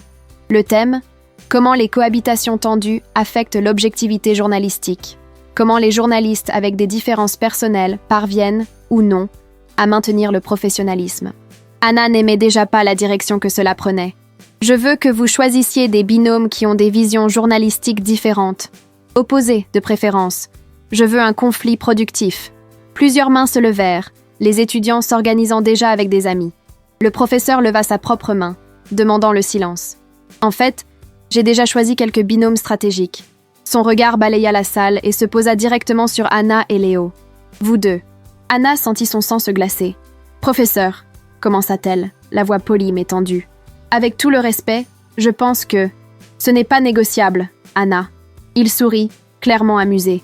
Vous deux avez une dynamique fascinante. Visions opposées, débats passionnés, mais tous deux passionnés par le journalisme. Il serait intéressant de voir comment vous canalisez cette tension vers quelque chose de productif. « Tension ?» répéta Léo à côté d'elle, et Anna pouvait entendre le sourire dans sa voix. « Je ne sais pas de quoi vous parlez, monsieur. Anna et moi sommes les meilleurs amis. » Elle lui donna un coup de pied dans le tibia sous la table. Il ne fit aucun bruit, mais elle sentit son corps trembler de rire contenu. « Parfait alors, » dit le professeur Morrison. « Vous avez un mois. Je veux un travail de 15 pages minimum, avec une recherche approfondie, des interviews, des analyses, et une présentation de 20 minutes. Vous pouvez choisir le format, écrit traditionnel, podcast, vidéo documentaire. Surprenez-moi. » Quand le cours se termina, Anna rangea ses matériels dans un silence sépulcral. « Ça va être amusant, » dit Léo, jetant le sac sur son épaule. « Ta définition d'amusement est sévèrement déformée. Admets, tu es curieuse de voir ce que ça va donner. Je suis curieuse de voir combien de temps avant que je te tue. Romantique. » Elle leva les yeux au ciel, mais ne put pas cacher complètement le sourire. Ils se retrouvèrent à la bibliothèque cet après-midi-là. Territoire neutre, Anna avait insisté. Loin du dortoir où les lignes entre personnel et professionnel étaient constamment brouillées. La bibliothèque de l'université était impressionnante. 5 étages de connaissances, haut plafond, énormes fenêtres laissant entrer la lumière de l'après-midi en angle doré. Elle sentait les vieux livres et le café, une combinaison qu'Anna avait toujours aimée. Ils choisirent une table au 2e étage, près des fenêtres. Anna arriva en première, bien sûr, 15 minutes en avance, avec son ordinateur portable déjà ouvert, un nouveau cahier dédié spécifiquement au projet, 3 stylos de couleur et un calendrier préliminaire déjà imprimé. Léo arriva 10 minutes en retard, avec seulement l'ordinateur portable sous le bras et un grand café de la cafétéria. « Bon début », murmura Anna. « Relax, j'ai apporté une offrande de paix. » Il plaça un 2e café devant elle. Double shot d'espresso, lait d'avoine, sans sucre. Comme tu aimes. Anna cligna des yeux, surprise. « Tu sais comment je prends mon café ? Princesse, j'habite avec toi depuis 2 mois. Bien sûr que je sais comment tu prends ton café. » Il s'assit, ouvrant l'ordinateur. « Je sais aussi que tu réorganises les livres par couleur quand tu es anxieuse, que tu fais cette expression spécifique quand tu es sur le point d'exploser mais tu te retiens, et que tu regardes Grey's Anatomy en cachette à 3 heures du matin quand tu n'arrives pas à dormir. Comment sais-tu ça ? Mur fin. Et tu pleures toujours à l'épisode de la bombe. » Anna sentit son visage chauffer. « Tu n'as jamais rien dit. Pourquoi je dirais quelque chose ?» Il haussa les épaules, mais il y avait quelque chose de doux dans son expression. Tout le monde a ses trucs. Silence embarrassé pendant un moment. « Merci, » dit finalement Anna, levant le café. « Pour le café. »« De rien. Maintenant travaillons avant que tu me tues avec ce calendrier ?» Elle fit glisser le papier imprimé sur la table. Léo regarda, cligna des yeux, regarda à nouveau. « Anna, ça a un code couleur. Et alors ? Ça a des sous-thèmes avec des sous-sous-thèmes. L'organisation est importante. Ça a un calendrier heure par heure pour les 30 prochains jours. Nous devons être efficaces. » Léo rit, ce son authentique et chaleureux qu'elle n'était pas encore habituée à entendre sans sarcasme intégré. « D'accord, utilisons ton calendrier. Mais je me réserve le droit d'improviser quand nécessaire. L'improvisation n'était pas dans le calendrier. C'est exactement pourquoi elle doit y être. » Elle leva les yeux au ciel, mais souriait. Ils travaillèrent pendant 3 heures ce premier après-midi. Et ce fut étonnamment productif. Anna avait proposé d'analyser comment des journalistes avec des visions politiques opposées avaient couvert la même élection présidentielle. Léo suggéra d'élargir pour inclure également les différences de style. Journalisme d'investigation traditionnel versus journalisme narratif, par exemple. On pourrait interviewer de vrais journalistes, dit Anna, prenant des notes frénétiquement.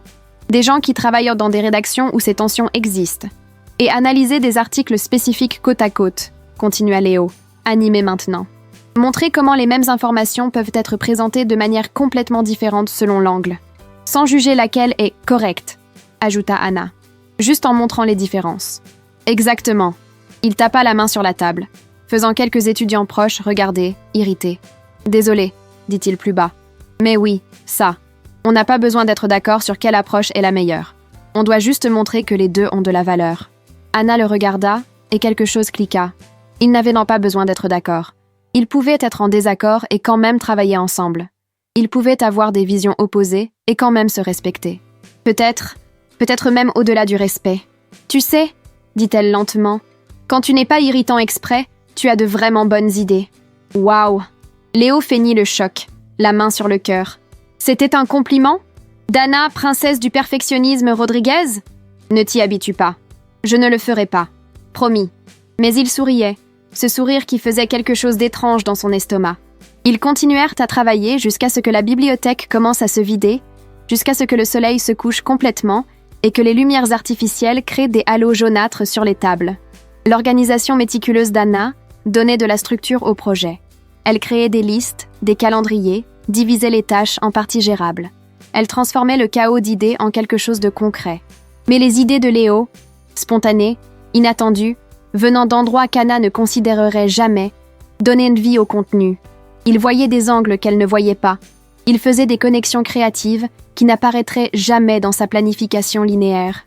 Ensemble, ils étaient meilleurs. « Tu es agaçamment compétente », admit Léo, alors qu'il était déjà plus de 9 heures du soir, la bibliothèque presque vide. « Toi aussi », répondit Anna, sauvegardant le document pour la 10e fois. « Quand tu fais un effort. » C'était un autre compliment?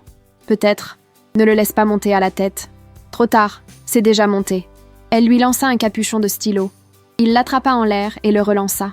Et pour la première fois depuis qu'ils s'étaient rencontrés, la provocation n'avait pas d'épines. C'était joueur, presque affectueux. Ils marchèrent de retour au dortoir ensemble, le campus sombre et silencieux, éclairé seulement par des lampadaires jaunâtres et des fenêtres allumées de chambres où des étudiants travaillaient encore. « Tu sais, » dit Léo alors qu'ils montaient les escaliers, « peut-être que le professeur Morrison savait ce qu'il faisait. Ne complimente pas ce sadique. Je dis juste que... peut-être qu'on fonctionne bien ensemble, professionnellement parlant. » « Professionnellement, » répéta Anna, et elle ne savait pas pourquoi le mot sonnait étrange dans sa bouche. Oui, professionnellement. Mais quand ils entrèrent dans le dortoir 304, quand leurs regards se croisèrent pendant une seconde, avant que chacun n'aille de son côté de la chambre, tous deux savaient que « professionnel » était le dernier mot pour décrire ce qui se passait entre eux.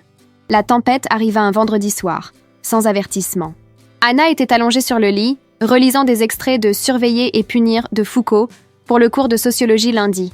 Léo éditait un podcast au bureau, écouteurs sur les oreilles, complètement absorbé. Le premier tonnerre vint comme un coup de feu. Anna sursauta, le livre glissant presque de ses mains. Son cœur s'accéléra instantanément, cette horrible sensation de panique irrationnelle montant dans sa gorge. Elle détestait le tonnerre. Ce n'était pas quelque chose qu'elle admettait facilement. Anna, qui était fière d'être rationnelle, contrôlée, courageuse, avait une peur irrationnelle des orages depuis l'enfance. Un autre tonnerre, celui-ci plus proche, faisant trembler les fenêtres. Les lumières clignotèrent une fois, 2 fois, puis s'éteignirent complètement. Le campus entier plongea dans l'obscurité. Merde. Elle entendit Léo murmurer dans le noir. Lumière soudaine. La lampe torche de son téléphone illuminant la chambre sous des angles étranges, créant des ombres géantes sur les murs. Le faisceau lumineux se posa sur son visage. « Hé, ça va ?»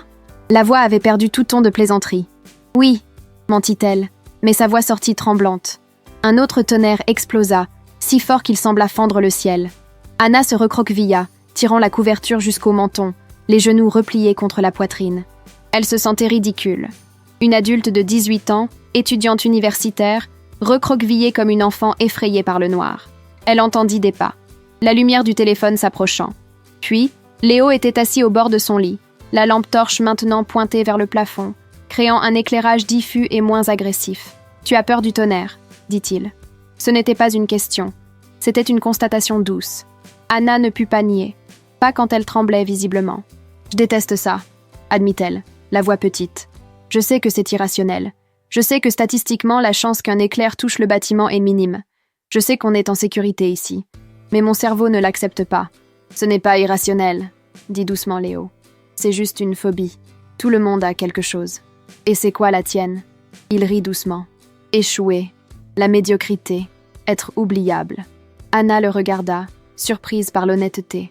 Dans la faible lumière dorée du téléphone, elle ne voyait que la moitié de son visage, le reste dans l'ombre. « Tu n'es pas oubliable », dit-elle, et elle réalisa que c'était vrai. « Toi non plus. » Il resta silencieux pendant un moment. « Tu veux que je reste ici, jusqu'à ce que la lumière revienne ?» Elle aurait dû dire non.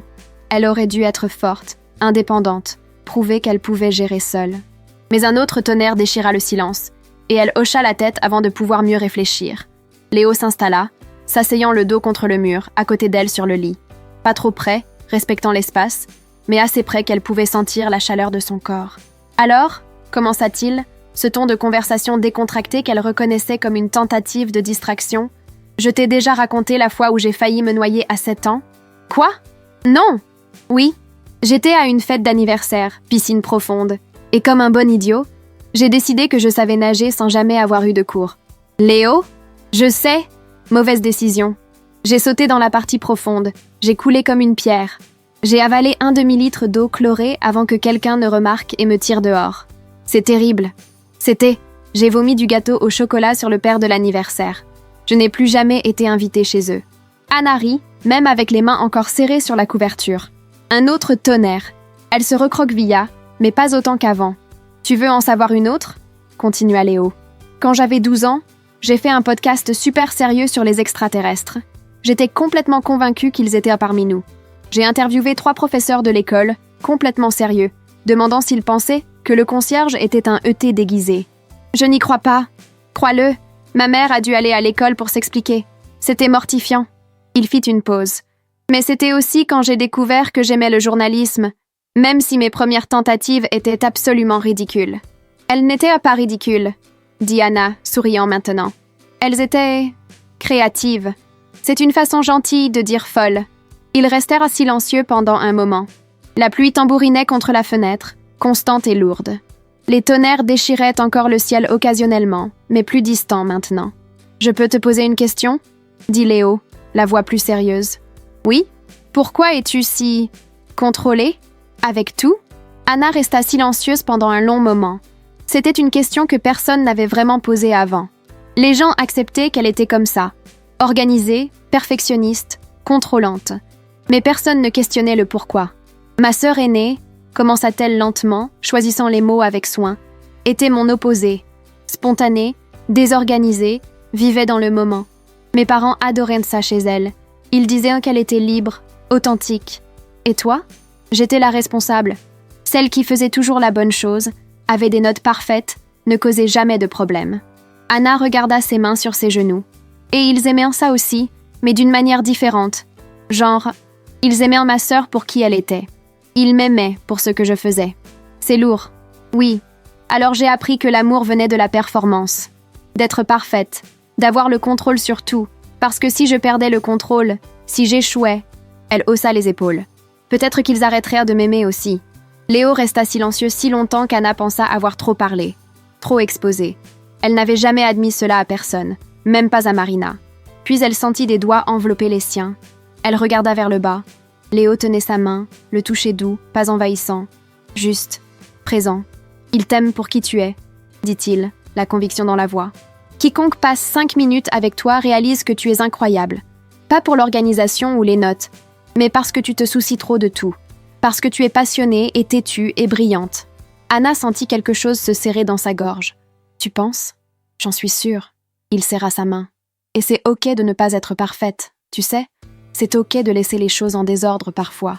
C'est ok d'échouer. » « Facile à dire, monsieur. J'ai peur d'être médiocre. » Il rit, le son résonnant dans la chambre sombre. « Touché. On est tous les deux un peu désastres. Juste de différentes manières. Peut-être. » Un autre tonnerre. Mais cette fois, Anna se recroquevilla à peine. La main chaude de Léo dans la sienne était une encre plus efficace que n'importe quel raisonnement logique. « Je peux te dire un secret ?» s'entendit-elle dire. « Toujours. Au début, je te détestais. Genre, vraiment détestais. Je pensais que tu étais négligent, irritant, paresseux. Je sais, tu ne cachais pas très bien. Mais maintenant, elle respira profondément. Maintenant, je ne sais pas ce que je ressens. C'est confus. Tu m'irrites toujours. Beaucoup. Mais aussi, je ne sais pas. C'est différent. » Le silence qui suivit était chargé, dense, plein de choses non dites. Moi aussi, dit finalement Léo, la voix rauque. Je pensais que tu étais contrôlante et chiante au début, mais tu es plus que ça, beaucoup plus. Ils restèrent ainsi, mains entrelacées dans le noir. Pendant combien de temps Anna ne sut pas dire. La tempête s'éloignait lentement, les tonnerres de plus en plus espacés et distants. Finalement, les paupières d'Anna commencèrent à peser. La chaleur de Léo à côté d'elle, la présence solide et réconfortante, la pluie comme bande sonore, tout conspirait pour la relaxer. « Tu peux dormir », murmura-t-il. « Je reste éveillé.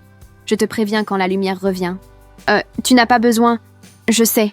Mais je veux. » Anna laissa ses yeux se fermer, tenant toujours sa main. Quand elle se réveilla des heures plus tard, la lumière était revenue. La lampe de chevet de Léo était allumée, doucement, créant un cercle doré de luminosité. Et Léo dormait. Pas dans son propre lit, mais sur le sol à côté d'elle, le dos contre le lit, la tête inclinée dans un angle qui allait définitivement faire mal au cou de main, tenant toujours sa main. Anna resta complètement immobile, le regardant. Les longs cils reposant contre les joues, la ligne douce de la bouche détendue dans le sommeil, le désordre adorable des cheveux. Quand avait-il cessé d'être le colocataire irritant pour devenir ça? Quand le regarder avait-il commencé à faire accélérer son cœur? Quand leurs insultes étaient-elles devenues du flirt déguisé? Elle ne savait pas répondre. Elle savait seulement que quelque chose de fondamental avait changé. Doucement, soigneusement, elle prit la couverture supplémentaire qu'elle gardait toujours pliée au pied du lit et couvrit Léo avec. Elle ajusta un oreiller sous sa tête, sans le réveiller. Leurs mains étaient toujours entrelacées. Anna regarda les doigts joints pendant un long moment. Puis, avec une réticence qui la surprit elle-même, elle lâcha prise. Elle se rallongea dans le lit, tirant sa propre couverture, mais resta de longues minutes juste à le regarder dormir. Problème pour une autre fois, pensa-t-elle. Mais au fond, elle savait. Les problèmes étaient déjà arrivés. Le lundi suivant, le cours d'introduction au journalisme avait un thème qui semblait dessiné spécifiquement pour causer des conflits. Journalisme d'investigation versus journalisme d'opinion. Anna arriva préparée. Elle avait lu 3 articles académiques sur le sujet pendant le week-end, pris des notes méticuleuses, préparé des arguments structurés. Léo arriva avec 2 minutes de retard, café à la main, et cet air de quelqu'un qui avait pensé au sujet pendant la douche et pensait être prêt. Il s'assit à côté d'elle, ce qui était devenu une constante ces dernières semaines. Personne n'essayait plus de s'asseoir sur cette chaise. C'était comme si toute la classe avait tacitement accepté. C'était le siège de Léo, à côté d'Anna. « Bonjour, princesse », murmura-t-il, juste pour qu'elle l'entende. « Bonjour, négligent ». Mais elle souriait. Le professeur Morrison entra avec des piles de vieux journaux sous le bras. « Aujourd'hui, nous allons disséquer une question fondamentale », commença-t-il, jetant les journaux sur la table. Le journalisme devrait-il se concentrer sur l'investigation pure, faits, données, documents, ou y a-t-il un espace légitime pour l'opinion et l'analyse interprétative?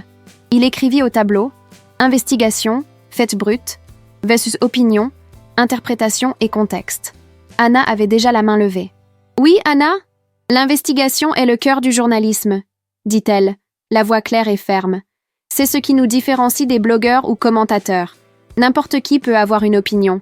Mais l'investigation rigoureuse, l'enquête approfondie, la vérification des faits, ça nécessite des compétences, du dévouement, de l'éthique. C'est ça le vrai journalisme. » « Intéressant, » dit le professeur. « Et toi, Léo ?» Léo se pencha en arrière sur sa chaise, cette posture décontractée qu'Anna connaissait bien. « Je ne suis pas d'accord, » dit-il. Pas au professeur, mais se tournant complètement vers Anna. « L'investigation sans contexte est inutile. Tu peux avoir tous les faits du monde, tous les documents, toutes les preuves. Mais si tu ne relis pas ces faits avec une signification humaine, avec un impact réel sur la vie des gens, personne ne s'en souciera. Donc tu penses qu'on devrait sacrifier l'objectivité pour le drame émotionnel ? Riposta Anna, sentant cette familière adrénaline de débat monter. Non. Je pense qu'on devrait combiner rigueur factuelle avec narration engageante. Une chose n'exclut pas l'autre. Mais la narration engageante n'est qu'un euphémisme pour manipulation émotionnelle. Et l'enquête objective est un euphémisme pour reportage si sec que personne ne lit au-delà du premier paragraphe. Toute la classe regardait à nouveau, les têtes tournant comme un match de tennis. Les faits parlent d'eux-mêmes, Léo. Anna sentit sa voix monter d'un ton. Elle respira, essayant de garder son sang-froid. Ils n'ont pas besoin de fioritures dramatiques ou d'appels émotionnels cheap. Les faits ne parlent pas, Anna. Les journalistes parlent. Et la façon dont on raconte ces faits, le langage, la structure, l'angle, tout ça est déjà interprétation. Il se penchait en avant maintenant, les yeux brillants d'intensité. Tu peux avoir le meilleur scoop d'investigation de l'année, mais si personne ne lit parce que c'est ennuyeux, quel était le but? Le but est d'avoir l'intégrité journalistique. C'est respecter le lecteur assez pour lui donner l'information pure et le laisser tirer ses propres conclusions. Et je respecte le lecteur assez pour donner du contexte, pour l'aider à comprendre pourquoi cette information importe. Tu veux guider sa conclusion. Tu veux l'abandonner avec des données brutes sans signification. Ils étaient tous deux penchés en avant maintenant, visage à des centimètres de distance, les voix élevées mais contrôlées, cette tension électrique imprégnant l'air autour d'eux. Le professeur Morrison observait avec un énorme sourire. « Vous savez, dit-il, interrompant avant qu'ils n'en viennent aux mains, vous deux exemplifiez parfaitement le dilemme central du journalisme contemporain. Anna et Léo s'éloignèrent finalement, mais leurs yeux restèrent fixés. Anna représente l'école traditionnelle, continua le professeur. Les faits avant tout. L'objectivité comme idéal suprême. C'est une position noble et historiquement importante. Anna sentit une pointe de satisfaction. Léo représente l'école interprétative, poursuivit-il. Contexte, narration, connexion humaine. C'est aussi une tradition respectable, remontant au journalisme littéraire des années 60 et 70. La satisfaction d'Anna s'évapora. Les deux ont du mérite. Les deux ont des failles. Le journalisme idéal, peut-être, est quelque part entre vous deux. Impossible, murmura Anna. Improbable, murmura Léo en retour, mais il souriait. Quand le cours se termina, ils rangèrent leur matériel dans un silence sépulcral. Mais c'était un silence différent du début du semestre. Plus hostile, mais chargé. Plein de choses non dites. « Tu es bonne dans ça », dit finalement Léo, jetant le sac sur son épaule. « Dans quoi ?»« Me défier. Ne rien laisser passer. Me faire penser. » Anna le regarda, surprise par la sincérité. « Toi aussi. Même quand je veux te jeter par la fenêtre, surtout dans ces moments-là. » Ils sourirent, et quelque chose passa entre eux, une compréhension, une reconnaissance que cela, cette tension constante, n'était pas juste de l'antagonisme. C'était quelque chose de beaucoup plus compliqué et beaucoup plus dangereux. Ce soir-là, de retour au dortoir 304, Anna essaya d'étudier. Mot-clé, essaya. Mais ses yeux continuaient à dévier vers Léo, qui était allongé sur son lit, sur son téléphone, une expression distraite sur le visage. La lumière de la lampe de chevet créait des ombres intéressantes sur son profil. La ligne forte de la mâchoire, les cils absurdement longs, la façon dont il mordait distraitement sa lèvre inférieure en lisant quelque chose. Anna secoua la tête, retournant au livre. Mais les mots n'avaient pas de sens. Elle lisait la même phrase pour la 5e fois quand Léo parla. « Je peux te demander quelque chose ?»« Oui. Pourquoi tu étais si irritée quand Jessica est apparue ?» Anna se figea, les doigts serrant le bord du livre. « Je n'étais pas irritée. » Anna. Il s'assit sur le lit, la regardant directement. « Tu as réorganisé le frigo 3 fois ce soir-là. Tu ne fais ça que quand tu es très stressée. »« Ce n'est pas vrai. »« Si. Et tu as lavé de la vaisselle qui était déjà propre. » Merde. Il faisait vraiment attention. « J'ai juste trouvé qu'elle était présomptueuse, » dit finalement Anna sans le regarder. « Présomptueuse ? » Oui. Entrant ici comme si elle était propriétaire de l'endroit. Te touchant comme si elle avait encore le droit de le faire. Étant toute parfaite et bronzée et confiante. Silence. Quand Anna eut finalement le courage de regarder, Léo souriait. Pas ce sourire provocateur habituel, mais quelque chose de plus doux. Presque, plein d'espoir. « Tu étais jalouse, » dit-il. Et ce n'était pas une question. « Je n'étais pas... » « Si, tu l'étais. »« Léo, c'est ok, tu sais ?» Il se leva, marcha jusqu'à son bureau, s'appuya sur le bord, assez près qu'elle pouvait sentir l'odeur de son savon. « J'ai été jaloux de Brad aussi. » Anna cligna des yeux. « Tu l'as été ? » ?»« Oui, beaucoup. Quand il est apparu ici avec ses fleurs ridicules, tout bien habillé, parlant de votre histoire, il passa la main dans ses cheveux, frustré. Je voulais lui mettre un coup de poing dans la gueule. « Tu voulais ? » ?»« Oui, mais j'ai pensé que ce serait impoli. » Il fit ce sourire en coin. « Et j'ai aussi pensé que ça ne t'importerait pas. Je me suis souciée, » admit doucement Anna. « De Jessica. Je me suis beaucoup souciée. » Leurs yeux se rencontrèrent, et l'air dans le dortoir 304 devint lourd, chargé, électrique. « Anna !» commença Léo, la voix rauque. Coup à la porte. Les deux sursautèrent, le moment se brisant comme du verre. « Léo, on va au bar. Toute la bande y va !» La voix de Pedro, ami de Léo, traversa la porte. Léo ferma les yeux pendant 1 seconde, clairement frustré. « Va !» dit Anna, retournant au livre même sans pouvoir rien lire. « Tes amis t'attendent. » Je ne veux pas y aller. Va. J'ai besoin d'étudier de toute façon. Il hésita, mais Pedro frappa à nouveau, plus insistant. D'accord, dit finalement Léo.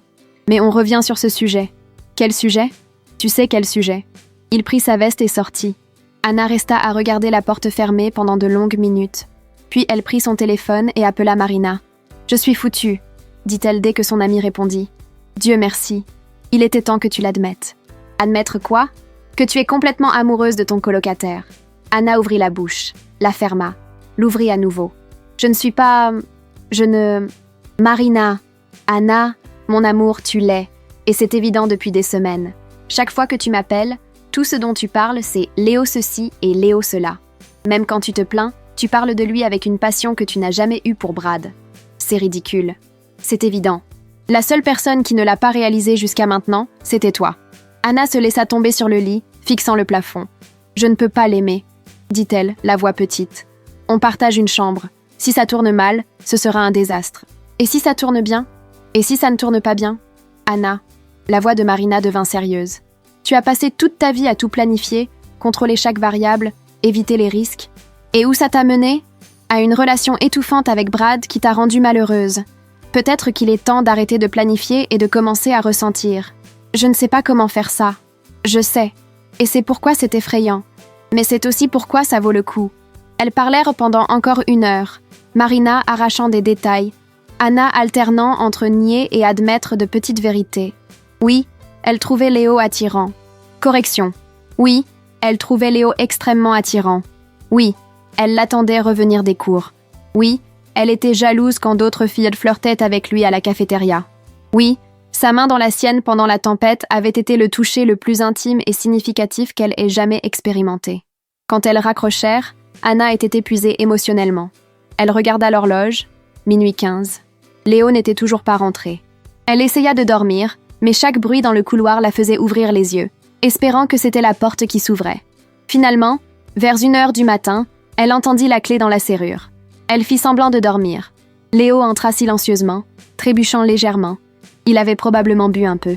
Elle l'entendit enlever ses chaussures, se changer. Puis elle entendit des pas s'approcher de son lit. Anna garda les yeux fermés, la respiration régulière. Elle sentit des doigts doux écarter une mèche de cheveux de son visage. Le toucher le plus léger, presque révérencieux. « Anna !» murmura Léo, si doucement qu'elle l'entendit à peine. « Qu'est-ce que tu me fais ?» Elle ne répondit pas, ne bougea pas. Après un moment qui sembla éternel, il s'éloigna, allant à son propre lit.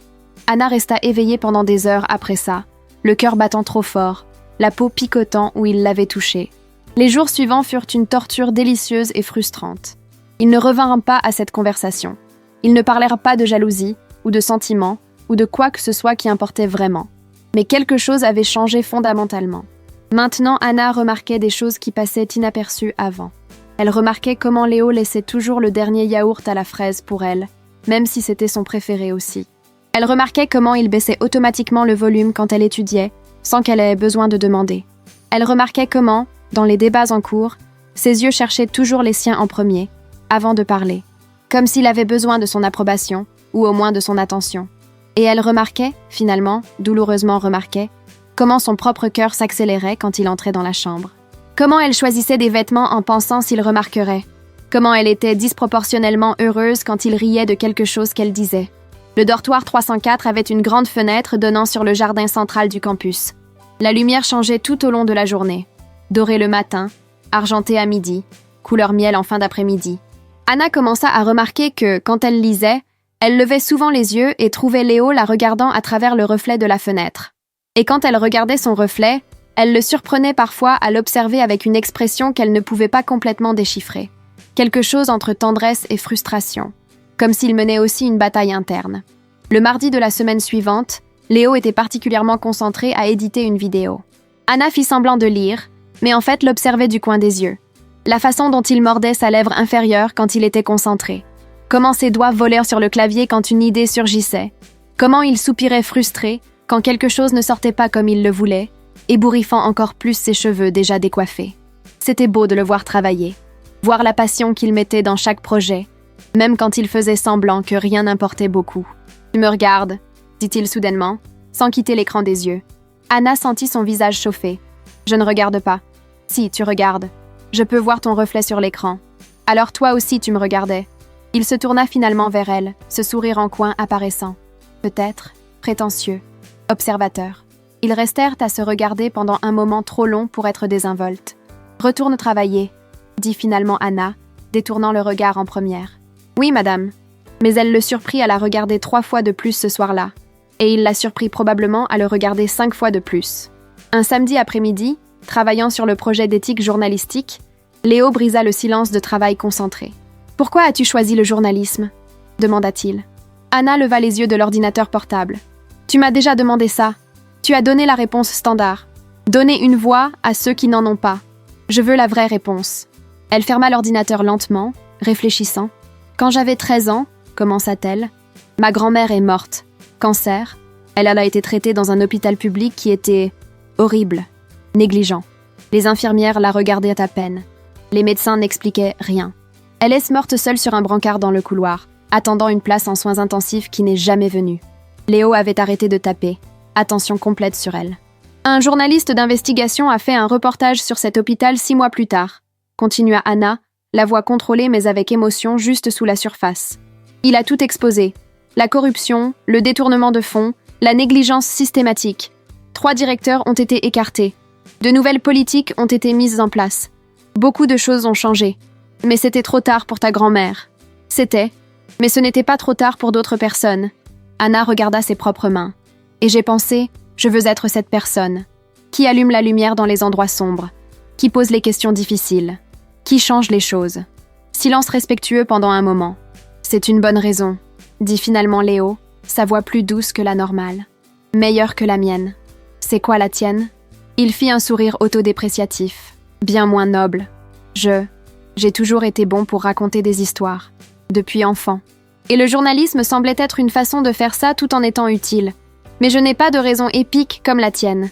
Elle n'a pas besoin d'être épique pour être valide. Tu penses ? Je pense. Anna se pencha en avant. Tu es bon dans ça, Léo. Tu vois des choses que je ne vois pas. Tu te connectes avec les gens d'une façon que je ne pourrais jamais. Je peux avoir tous les faits corrects. Mais toi, tu fais que les gens s'en soucient. C'est un don. Il la regarda pendant un long moment, quelque chose d'intense et vulnérable dans ses yeux. Tu n'es pas ce que je pensais, dit-il doucement. Qu'est-ce que tu pensais ? Que tu étais juste contrôle et perfectionnisme. Mais tu es bien plus. Tu es incroyable, Anna. Vraiment. L'air entre eux était chargé à nouveau, cette électricité qui était devenue constante. Toi non plus, tu n'es pas ce que je pensais, admit-elle, également bas. Je pensais que tu étais juste chaos et négligence, mais tu te soucies, profondément. Tu caches juste mieux que moi. Peut-être qu'on se complète, dit Léo, et il y avait quelque chose de question dans le ton. Peut-être. Ils restèrent ainsi, regard fixé, le projet oublié entre eux. « Hé, Anna !» dit Léo quand ils se séparèrent. « Épouse-moi. » Elle cligna des yeux. « Quoi ?» Je plaisante. Il rit, mais il y avait quelque chose de sérieux derrière le rire. « Mais, reste avec moi ? Genre, officiellement ?» Anna sentit son cœur s'emballer. Léo, son téléphone sonna, strident et intrusif. Anna répondit automatiquement, sans vérifier qui c'était. « Allô ? Anna, chérie, ta mère. » Anna ferma les yeux. « Bien sûr. Salut, maman. Comment vas-tu ? Tu étudies beaucoup ? Tu as rencontré des gens intéressants ? Je vais bien. J'étudie, oui. J'ai rencontré quelques personnes. Et ce colocataire ? Brad m'a dit que tu partages une chambre avec un garçon. C'est approprié ? Anna sentit sa mâchoire se serrer. C'est la politique de l'université, maman. Mais chérie, tu aurais pu demander un transfert. Une jeune fille célibataire partageant une chambre avec un garçon étranger ? Il n'est pas étranger. Et je suis déjà majeure. Tu n'as pas besoin d'être sur la défensive. Je suis juste inquiète. Brad est aussi inquiet. D'ailleurs, il m'a dit qu'il t'a rendu visite ? C'était très gentil de sa part. Conduire tout ce chemin... Anna regarda Léo, qui écoutait clairement tout. Il fit une grimace de sympathie. « Maman, je dois y aller. Je suis au milieu d'un travail. »« D'accord, chérie. Mais pense à ce que j'ai dit. Brad est un bon garçon. Et vous étiez si beaux ensemble.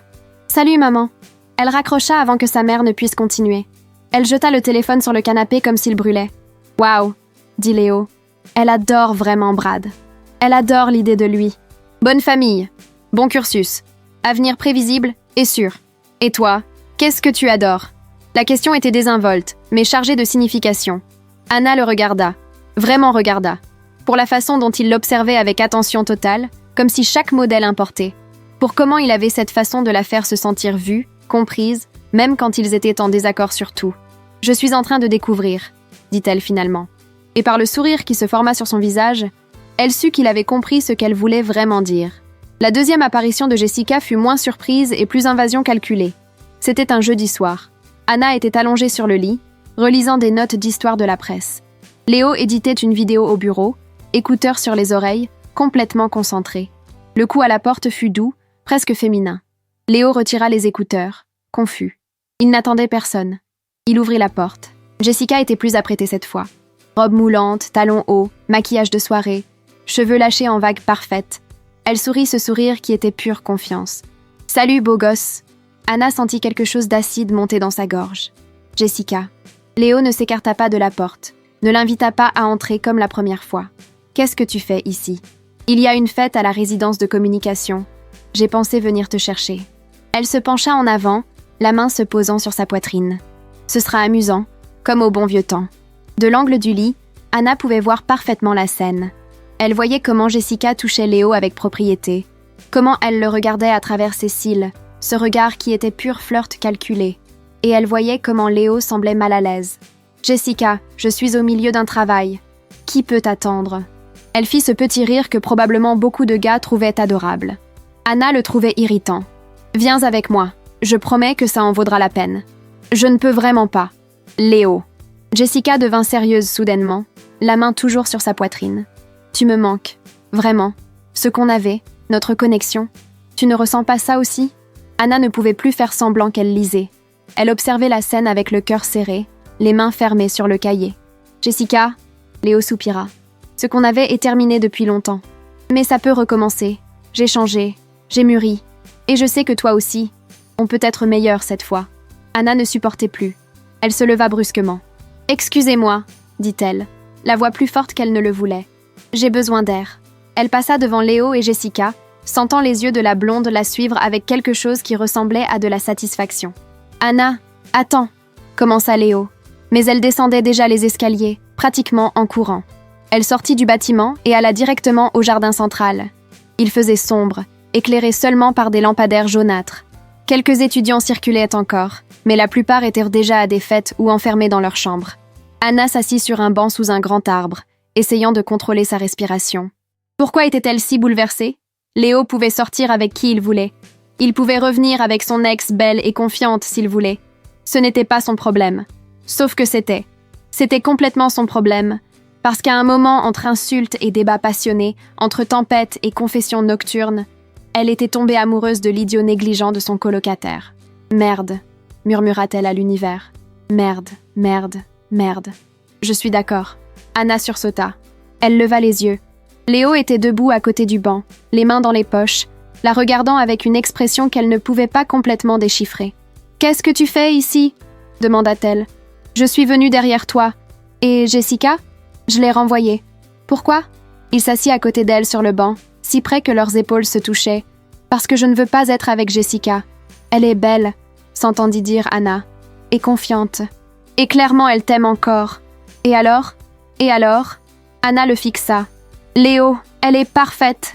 Elle est parfaite sur le papier, » corrigea-t-il. « Mais ce n'est pas ce que je veux. Alors qu'est-ce que tu veux ?» Il la regarda pendant un long moment, ses yeux sombres reflétant la faible lumière des lampadaires. Tu connais déjà la réponse. Le cœur d'Anna battit trop fort. « Léo, tu es partie en courant de la chambre parce que tu étais jalouse. Je n'étais pas... Tu l'étais. Tout comme j'ai été jaloux de Brad. Tout comme je suis jaloux chaque fois que Pedro ou n'importe quel autre gars te regarde une seconde de plus que nécessaire. C'est ridicule. C'est vrai ?» Il se tourna complètement vers elle maintenant. « Alors pourquoi on évite ça depuis des semaines ? Pourquoi on danse autour de l'évidence sans jamais dire la vérité ? Parce que c'est compliqué. » Anna sentit sa voix monter. « On partage une chambre, Léo. Si ça tourne mal, et si ça tourne bien ?» C'était la même question que Marina avait posée. Mais venant de lui, elle portait un poids différent. « Je ne sais pas. Anna. » Il prit sa main, entrelaçant les doigts avec une douceur qui contrastait avec l'intensité du regard. « Je suis fatiguée de faire semblant. Fatiguée de prétendre que tu n'es pas la première chose à laquelle je pense quand je me réveille et la dernière avant de dormir. Fatiguée de me retenir chaque fois que tu souris ou mords ta lèvre quand tu es concentrée ou fais cette petite moue irritée que je trouve adorable. Anna était sans souffle. Léo, je ne veux pas Jessica. Je ne veux pas de sécurité ou de facilité ou de quelqu'un d'autre. Il serra sa main. Je te veux toi. Avec tout ton perfectionnisme irritant, tes listes codées par couleur, ta façon d'organiser les épices. Je te veux, Anna. Les mots planèrent dans l'air entre eux, lourds et réels et impossibles à ignorer. Ça va être un désastre, chuchota Anna. Probablement. On va se disputer. Beaucoup. Certainement. Et si tout tourne mal, on devra quand même partager la chambre pour le reste de l'année. Ce sera un enfer. Il sourit, ce sourire qui faisait se retourner son estomac. Mais ça en vaudra la peine. Anna regarda leurs doigts entrelacés. Comment sa main était plus grande, plus rugueuse, mais s'emboîtait parfaitement dans la sienne. Moi aussi, dit-elle finalement, la voix presque inaudible. Je suis aussi jalouse. Je pense aussi à toi tout le temps. Je veux aussi. Alors arrête de lutter contre ça. Je ne sais pas comment arrêter. Léo sourit, ce sourire doux qui apparaissait rarement. On découvre ensemble. Ils restèrent ainsi pendant de longues minutes, assis côte à côte sur le banc, mains entrelacées, épaules se touchant. Ils ne s'embrassèrent pas. Ils n'en avaient pas besoin. Parce que certaines choses n'ont pas besoin d'être précipitées. Parce que l'admission était déjà assez énorme. Parce que tous deux savaient qu'ils avaient franchi une ligne sans retour possible. « On rentre ?» demanda finalement Léo, le pouce traçant des cercles distraits sur le dos de sa main. Oui, ils marchèrent de retour au dortoir 304 en silence, mais c'était un silence différent, chargé de possibilités, de promesses non dites, d'un avenir que tous deux voulaient, mais avaient encore peur de nommer complètement. Quand ils arrivèrent à la porte de la chambre, Léo hésita. « Anna ? Oui ? Je ne vais pas gâcher ça. Promis. Je sais. » Et elle le savait vraiment. Moi non plus. Il sourit, serra sa main une dernière fois, puis lâcha prise.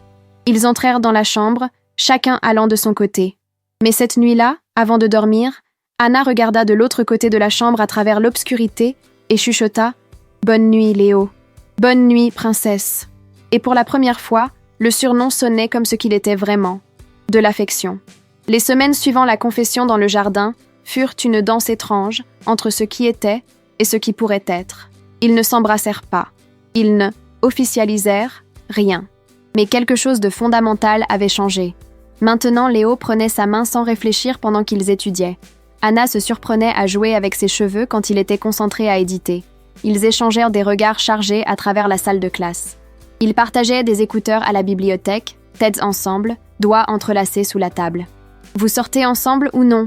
demanda Pedro une fois, exaspéré. « On est en processus », répondit Léo, regardant Anna avec ce sourire. « Quelle réponse frustrante !» se plaignit Pedro. « Bienvenue dans notre monde », murmura Anna. La fête d'Halloween de la faculté était légendaire. L'événement le plus attendu du premier semestre, où tout le monde se déguisait et le campus entier se transformait en célébration chaotique. Anna avait planifié son costume des semaines à l'avance, reporté d'investigation classique. Tailleur gris ajusté, cravate étroite, badge de presse faux mais convaincant, cheveux attachés en chignon sévère, lunettes à monture épaisse. Elle avait même un petit carnet dans sa poche pour compléter le look. Elle se maquillait dans la salle de bain partagée quand elle entendit Léo entrer dans la chambre. « Tu es prête, princesse ?» cria-t-il du couloir. « Presque. 5 minutes !» Elle appliqua la dernière touche de rouge à lèvres nude, ajusta les lunettes et retourna dans la chambre. Léo était debout près de la fenêtre, sur son téléphone. Quand il l'entendit entrer, il se retourna. Et Anna dut retenir son rire. Il était déguisé en reporter de guerre.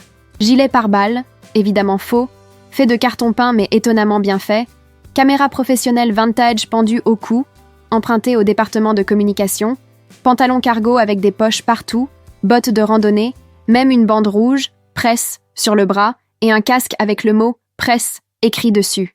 Ils se regardèrent leurs propres vêtements, se regardèrent à nouveau. « Tu n'as pas… » commença Anna, mais la voix faillit parce qu'elle essayait de ne pas rire. « On s'est coordonnés sans le vouloir », dit Léo, mais le sourire coupable le trahissait complètement. « Léo ». Anna croisa les bras mais souriait. « Tu as planifié ça ?»« Ok, j'avoue. » Il leva les mains en reddition. « Totalement planifié. J'ai demandé à Maria quel était ton costume il y a 2 semaines. »« Vous deux êtes de terribles conspirateurs. Des conspirateurs créatifs ?» corrigea-t-il, marchant vers elle. « Et admets, on est incroyables ensemble. » Et il l'était. La reporter d'investigation sérieuse et organisée, et le reporter de guerre aventureux et chaotique. C'était parfait. C'était eux. Ridiculement parfait. convint Anna, ne pouvant retenir son sourire. Prête à tout casser à la fête? Toujours. Léo offrit son bras, elle accepta, et ils sortirent du dortoir 304 comme un couple de film. La résidence de communication s'était surpassée dans la décoration. Le jardin entier était transformé, lumières oranges suspendues dans les arbres, brouillard artificiel serpentant sur le sol, projection de classiques du cinéma d'horreur sur les murs blancs du bâtiment, fausses toiles d'araignée décorant chaque coin, même un cercueil propre où les gens prenaient des photos dramatiques. La musique explosait des enceintes stratégiquement positionnées, un mélange de classiques d'Halloween et de hits actuels. Il y avait au moins 100 personnes déjà en train de circuler. Vampires, zombies, super-héros, personnages de films, costumes créatifs et certains absolument ridicules. Anna et Léo arrivèrent ensemble, et il fut impossible de ne pas remarquer les regards qui les suivirent. « Voilà le couple !» cria quelqu'un. « Ils ont enfin assumé !» compléta un autre. Anna sentit son visage chauffer, mais Léo se contenta de rire, l'attirant plus près. Pedro les intercepta dès qu'ils passèrent en le portail, déjà visiblement éméchés, déguisés en... peu importe ce que c'était. Quelque chose impliquant un drap et des lunettes de soleil. « Enfin !» cria-t-il par-dessus la musique, agitant un gobelet rouge. « Vous avez assumé ou vous êtes toujours dans cette phase irritante de « on ne met pas d'étiquette » ? Toujours irritante, cria Léo en retour, mais il souriait. Vous êtes le pire soap opéra que j'ai jamais regardé. Maria apparut de nulle part, déguisée en reporter sportive, avec micro factice et tout. Tu parlais de moi ? Puis elle vit Anna et Léo. Les gens, vous vous êtes coordonnés. C'était Léo, accusa Anna, pointant du doigt. C'était de l'amour, corrigea Léo. C'était de l'audace, riposta Anna, mais elle riait. Vraiment ? Il se pencha plus près, la voix basse juste pour elle. Parce que je me souviens que tu as dit que tu adorais l'idée. Je n'ai pas dit ça. Tes yeux l'ont dit. Mes yeux n'ont pas de bouche. Mais ils ont une façon très éloquente de communiquer. Avant qu'Anna ne puisse répondre, Maria les tira tous les deux vers la piste improvisée où tout le monde dansait. Ils dansèrent, burent, modérément, parce que tous deux avaient encore cours lundi. Rirent de costumes absurdes. Prirent des photos dans le cercueil propre, faisant des poses dramatiques. Parlèrent avec des camarades de classe. Participèrent à des jeux stupides organisés par les hôtes. Mais tout le temps, ils étaient inconscients l'un de l'autre. La main de Léo dans son dos pendant qu'il dansait, chaude à travers le tissu fin du tailleur. La façon dont Anna riait de ses blagues, la tête jetée en arrière, le cou exposé. Comment leurs regards se rencontraient à travers la foule, chargée de signification. Comment la tension entre eux ne faisait que croître à chaque heure, à chaque toucher casual, à chaque moment volé. Vous allez vous embrasser ou continuer dans cette tension sexuelle insupportable pour toujours ? Provoqua Pedro à un moment, après les avoir observés danser dangereusement proches pendant 3 chansons d'affilée. « Pas question que je te donne ce plaisir », répondit Léo, mais il regardait Anna quand il dit ça. « Dramatique », murmura-t-elle, mais son cœur battait vite. Toujours. Vers 11h, la chaleur de la fête était insupportable. Trop de corps dans un trop petit espace, tous dansant, transpirant, la musique si forte qu'Anna la sentait vibrer dans sa poitrine. « J'ai besoin d'air !» cria-t-elle à l'oreille de Léo. « Moi aussi. On y va ?» Ils s'éloignèrent de la foule, marchant dans les jardins moins éclairés du campus. La musique de la fête résonnait encore derrière eux, mais chaque pas la diminuait un peu plus. L'air nocturne était frais, bienvenu après la chaleur suffocante. Anna respira profondément, sentant ses poumons se dilater. « Mieux ?» demanda Léo. « Beaucoup. » Elle regarda vers le haut. Le ciel était dégagé, étoiles visibles même avec la pollution lumineuse de la ville. « Beau, oui, » convint-il, mais il la regardait elle, pas le ciel. Anna tourna son visage, le surprenant à l'observer. « Quoi ? Rien. » Il fit ce sourire. « Juste, tu es belle avec des lunettes. Je porte toujours des lunettes quand je lis. Je sais, je trouve ça beau aussi à ces moments-là. Flatteur, honnête. » Ils continuèrent à marcher sans direction spécifique, appréciant simplement le silence relatif, la compagnie l'un de l'autre. « Tu sais, » dit Anna après quelques minutes, « je pensais que j'allais détester la fac. Pourquoi ? Parce que tout était si incertain, nouveau, hors de contrôle. » Elle donna un coup de pied dans un caillou sur le chemin. « Je déteste les choses hors de contrôle. J'avais remarqué. Mais alors, elle le regarda. Tu es apparu. Et tout a empiré ? Et tout a été chamboulé, corrigea-t-elle, souriant. De la meilleure façon possible. » Léo arrêta de marcher. Ils étaient près du jardin central maintenant. Le même endroit où ils s'étaient assis cette nuit-là, il y a des semaines, quand tout avait changé. Anna, puis il commença à pleuvoir. Pas une bruine. Pas cette pluie fine et romantique de film. Ce fut une pluie lourde, dense, qui commença soudainement comme si quelqu'un avait ouvert un robinet géant dans le ciel. « Merde !» cria Anna, sentant déjà ses vêtements se tremper en secondes. « Cours !» Ils coururent, riant comme des idiots, se trempant complètement. La pluie était si forte qu'ils pouvaient à peine voir quelques mètres devant. Le tailleur d'Anna collait à son corps. Le gilet factice de Léo se défaisait, le carton perdant sa forme. Ils réussirent à atteindre l'auvent d'un des bâtiments académiques, haletant, dégoulinant, complètement ridicule. Et ils ne pouvaient pas arrêter de rire. « On est un désastre !» dit Anna, essayant d'essorer l'eau de sa cravate. « Le plus beau désastre que j'ai jamais vu !» répondit Léo, enlevant le casque factice qui était maintenant écrasé. Le maquillage d'Anna était bavé, le chignon s'était défait, les lunettes avaient des gouttes d'eau. Léo n'était pas mieux, les cheveux collés au front, la chemise transparente tellement mouillée, le gilet détruit. Mais il la regardait comme si elle était la plus belle chose du monde. La pluie tambourinait sur l'auvent au-dessus d'eux, créant un rideau d'eau autour, les isolant du reste du monde. La faible lumière d'un lampadaire proche les éclairait en tons dorés et ombres profondes. « Anna », dit Léo, la voix sérieuse maintenant, toute plaisanterie s'évaporant. « Tu me détestes toujours ?» Elle fit semblant de réfléchir mais souriait. Profondément. « Bien. » Il fit ce sourire en coin qu'elle aimait. « Parce que je te déteste aussi. Menteur. Complet menteur. » Il fit un pas plus près, écartant une mèche mouillée de son visage, le toucher doux. « En fait, je crois que je suis amoureux de toi. » Le cœur d'Anna s'arrêta complètement, puis s'emballa. Elle s'était attendue à beaucoup de choses. Mais pas ça. Pas encore. Pas avec autant de certitude dans sa voix. « Quoi ? Tu as entendu ?» Il ne détourna pas le regard, cette intensité qu'elle connaissait si bien, mais amplifiée. « Je suis amoureux de toi, princesse. Complètement. Irrévocablement. Ridiculement amoureux. Et je ne peux plus faire semblant que je ne le suis pas. » Anna sentit des larmes se mêler à l'eau de pluie sur son visage. « Tu es un idiot. Je sais. Un idiot négligent, irritant, impossible, qui laisse des chaussettes de mon côté de la chambre et ne remplace jamais le papier toilette. Je suis entièrement d'accord avec tout ça. Et je suis aussi amoureuse de toi. » Les mots sortirent dans un chuchotement mouillé, mais chargé de vérité absolue, ce qui est complètement absurde, considérant que je t'ai détesté pendant des mois. Tu ne m'as pas tant détesté que ça. Si, je t'ai détesté, mais elle riait et pleurait en même temps. Si tu me détestais vraiment, tu ne serais pas resté éveillé à attendre que je revienne du bar. Tu ne m'aurais pas couvert avec une couverture quand j'ai dormi par terre. Tu n'aurais pas... Elle le tira par le col de sa chemise mouillée. Arrête de parler. Pourquoi ? Parce que je vais t'embrasser maintenant. Enfin, murmura-t-il souriant.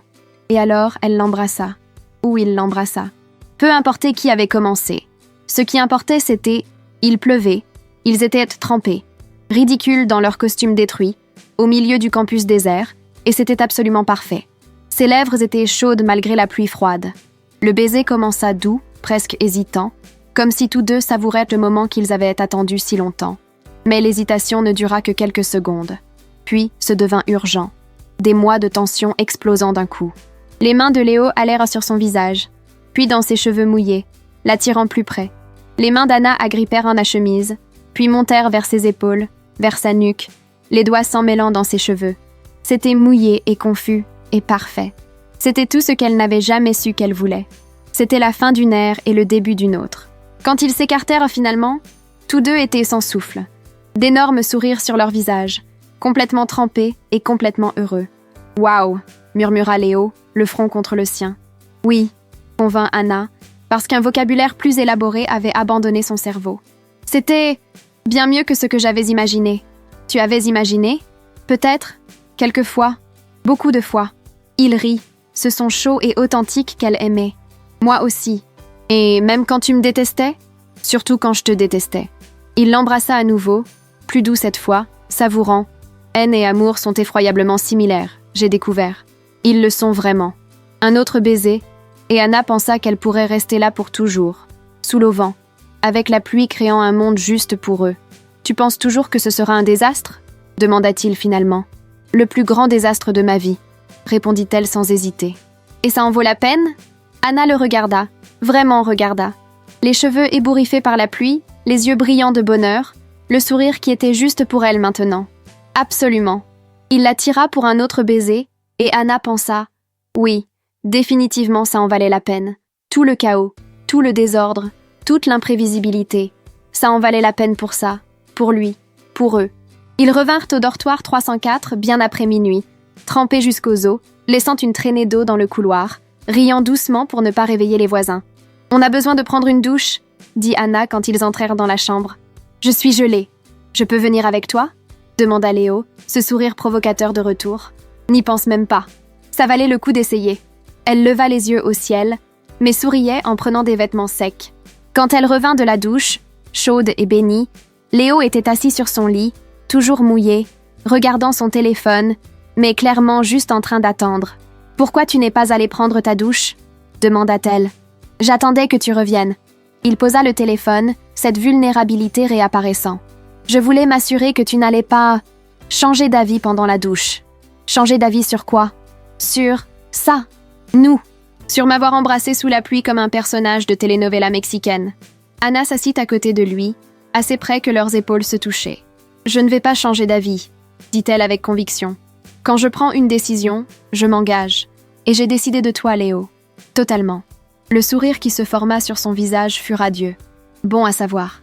Il se leva. « Maintenant, je vais prendre une douche avant d'attraper une pneumonie. Mais quand je reviens... »« Quand tu reviens? Je peux dormir dans ton lit ?» Son cœur s'accéléra. « Tu peux. Tu promets que tu ne vas pas ronfler? » « Je ne ronfle pas. »« Tu ronfles. C'est adorable, mais tu ronfles définitivement. » Elle lui lança un oreiller, qu'il attrapa en riant, et il alla prendre sa douche. Anna utilisa le temps seul pour traiter. Elle avait embrassé Léo. Léo était amoureux d'elle. Elle était amoureuse de lui. Ça arrivait vraiment. Et au lieu de la panique qu'elle s'attendait à ressentir, il n'y avait que du bonheur. Quand Léo revint, sentant le shampoing et le savon, en survêtement, cheveux ébouriffés, elle était déjà couchée, couverture tirée jusqu'à la taille. « Tu es sûre ?» demanda-t-il, hésitant au bord du lit. « Viens avant que je change d'avis. » Il n'eut pas besoin de l'entendre 2 fois. Il se coucha à côté d'elle, et ce fut aussi naturel que respirer quand elle se blottit contre sa poitrine, la tête sur son épaule, son bras l'enveloppant automatiquement. « C'est bizarre ?» demanda-t-elle après quelques minutes. « Quoi ? Comment c'est ? Facile, naturel. Ça devrait être plus compliqué, non ? Pourquoi ça devrait l'être ? Parce qu'on a passé des mois à se disputer. »« Ouh !» suggéra Léo, les doigts se traçant des motifs distraits sur son bras. Peut-être que les disputes étaient notre façon de gérer ce qu'on ressentait vraiment. Anna y pensa. Il avait raison. Depuis le premier jour, Léo avait provoqué des réactions intenses en elle. Jamais d'indifférence. Tu es agaçamment sage parfois. Seulement parfois, ne t'y habitue pas. Il rit, embrassa le sommet de sa tête, et Anna sentit quelque chose se mettre en place dans sa poitrine. Comme si une pièce qui avait toujours manqué avait enfin trouvé sa place. « Anna ? Merci de ne pas avoir abandonné. Merci de ne pas avoir abandonné de m'irriter jusqu'à ce que je réalise que j'étais amoureuse. C'était ma stratégie depuis le début. Menteur, peut-être un peu. Ils restèrent ainsi jusqu'à ce que le sommeil vienne, entrelacés, enfin vraiment ensemble, sans plus de barrières ou de peur. Et cette nuit-là, dans le dortoir 304 qui avait été un champ de bataille et était devenu un foyer, Anna dormit la meilleure nuit de sommeil de sa vie, dans les bras du gars qu'elle avait un jour juré de détester pour toujours. 4 ans plus tard, l'appartement était petit, 2 chambres, cuisine américaine, vue sur rien de particulièrement intéressant. Mais c'était le leur. Anna termina la fac avec les honneurs, obtint un stage dans un grand journal, travaillait maintenant comme reporter d'investigation junior. Ses articles sur la corruption municipale avaient déjà gagné 2 prix régionaux. Léo créa une chaîne de journalisme narratif qui explosa en popularité. Ses mini-documentaires, combinant investigation rigoureuse avec storytelling émotionnel, atteignaient des millions de vues. Et ils vivaient ensemble. Officiellement. Intentionnellement. Heureusement. L'appartement avait encore des divisions claires. Le côté organisé d'Anna, le côté créativement chaotique de Léo. Mais maintenant, les frontières étaient floues, perméables. Ses livres à elle migraient vers son étagère à lui. Ses équipements à lui apparaissaient sur son bureau à elle. « Tu as laissé une chaussette de mon côté !» cria Anna de la chambre un matin. « Désolée !» cria Léo en retour de la cuisine. « Tu dis toujours désolé, mais tu continues à le faire. Ça fait partie de mon charme. Ce n'est pas du charme, c'est du manque de considération. » Mais elle souriait quand elle ramassa la chaussette et la jeta dans son panier à linge sale à lui. Ce soir-là, mangeant une livraison parce qu'aucun des deux ne savait vraiment cuisiner, Léo posa son téléphone et la regarda. « Tu es heureuse ?» Anna leva les yeux des nouilles chinoises. Aléatoire. « Mais oui. » « Pourquoi ? Je veux juste m'assurer. » Que tu ne regrettes pas d'avoir donné une chance à ce mec négligent de la chambre 304. Je regrette, dit-elle sérieusement. Il feignit la douleur. Aïe, je regrette, continua-t-elle, d'avoir mis autant de temps à réaliser que tu étais exactement ce dont j'avais besoin. C'était presque romantique. Presque. Il manquait un peu de poésie. Anna rit, se souvenant d'une conversation similaire des années auparavant, à une fête d'Halloween. D'accord. Léo Matthews, tu es toujours la personne la plus négligente, chaotique et irritante que je connaisse. Excellent début. Mais, continua-t-elle, se levant et allant vers lui, s'asseyant sur ses genoux, tu es aussi la personne la plus passionnée, créative et courageuse. Tu m'as appris à respirer, à me détendre, à comprendre que tout n'a pas besoin d'être parfait pour être beau. Beaucoup mieux, murmura-t-il, les mains sur ses hanches. Et oui, je suis heureuse. Absurdement, ridiculement heureuse. Même quand je laisse des chaussettes de ton côté? Même quand tu laisses des chaussettes de mon côté. Ils s'embrassèrent, et c'était aussi naturel que respirer. Des années de pratique avaient rendu ça une seconde nature. « Hé, Anna !» dit Léo quand ils se séparèrent. « Épouse-moi. » Elle cligna des yeux. Une fois, 2 fois. « Quoi ? Épouse-moi !» répéta-t-il, plus ferme maintenant. « Je sais que je n'ai pas de bague, et que c'est complètement non planifié, et que tu voudras probablement un calendrier détaillé avant de décider, mais... Oui, et je comprends si tu veux... Attends, quoi ? Oui. Anna souriait, les larmes aux yeux. Je t'épouse. Sérieusement ? Tu crois que je t'aurais supporté pendant 3 ans si ce n'était pas pour la vie entière ? Il rit, ce son qu'elle aimait, et l'attira pour un autre baiser. Je vais quand même t'appeler princesse après le mariage, prévint-il. Je sais. Et je vais quand même laisser des chaussettes qui traînent. Je sais ça aussi. Et tu vas quand même m'irriter avec tes listes et calendriers ? Certainement. Ce sera un désastre, dit-il, faisant écho à leurs mots d'années auparavant. Le meilleur désastre, convint-elle. Et c'était vrai. Ils avaient tout pour se détester. Et ils avaient réussi pendant quelques mois. Mais alors ils découvrirent que l'amour naît parfois des endroits les plus improbables. Que les opposés ne s'attirent pas seulement, ils se complètent. Que les disputes peuvent être un prélude à la passion. Et que parfois, la personne la plus irritante du monde peut devenir la personne la plus importante. Le dortoir 304 avait été le début de tout. Et cet appartement petit, avec ses chaussettes qui traînent et listes codées par couleur, serait le prochain chapitre. De beaucoup d'autres à venir.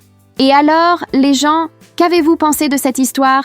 Anna et Léo ont prouvé que même les plus grands ennemis peuvent devenir l'amour de la vie l'un de l'autre.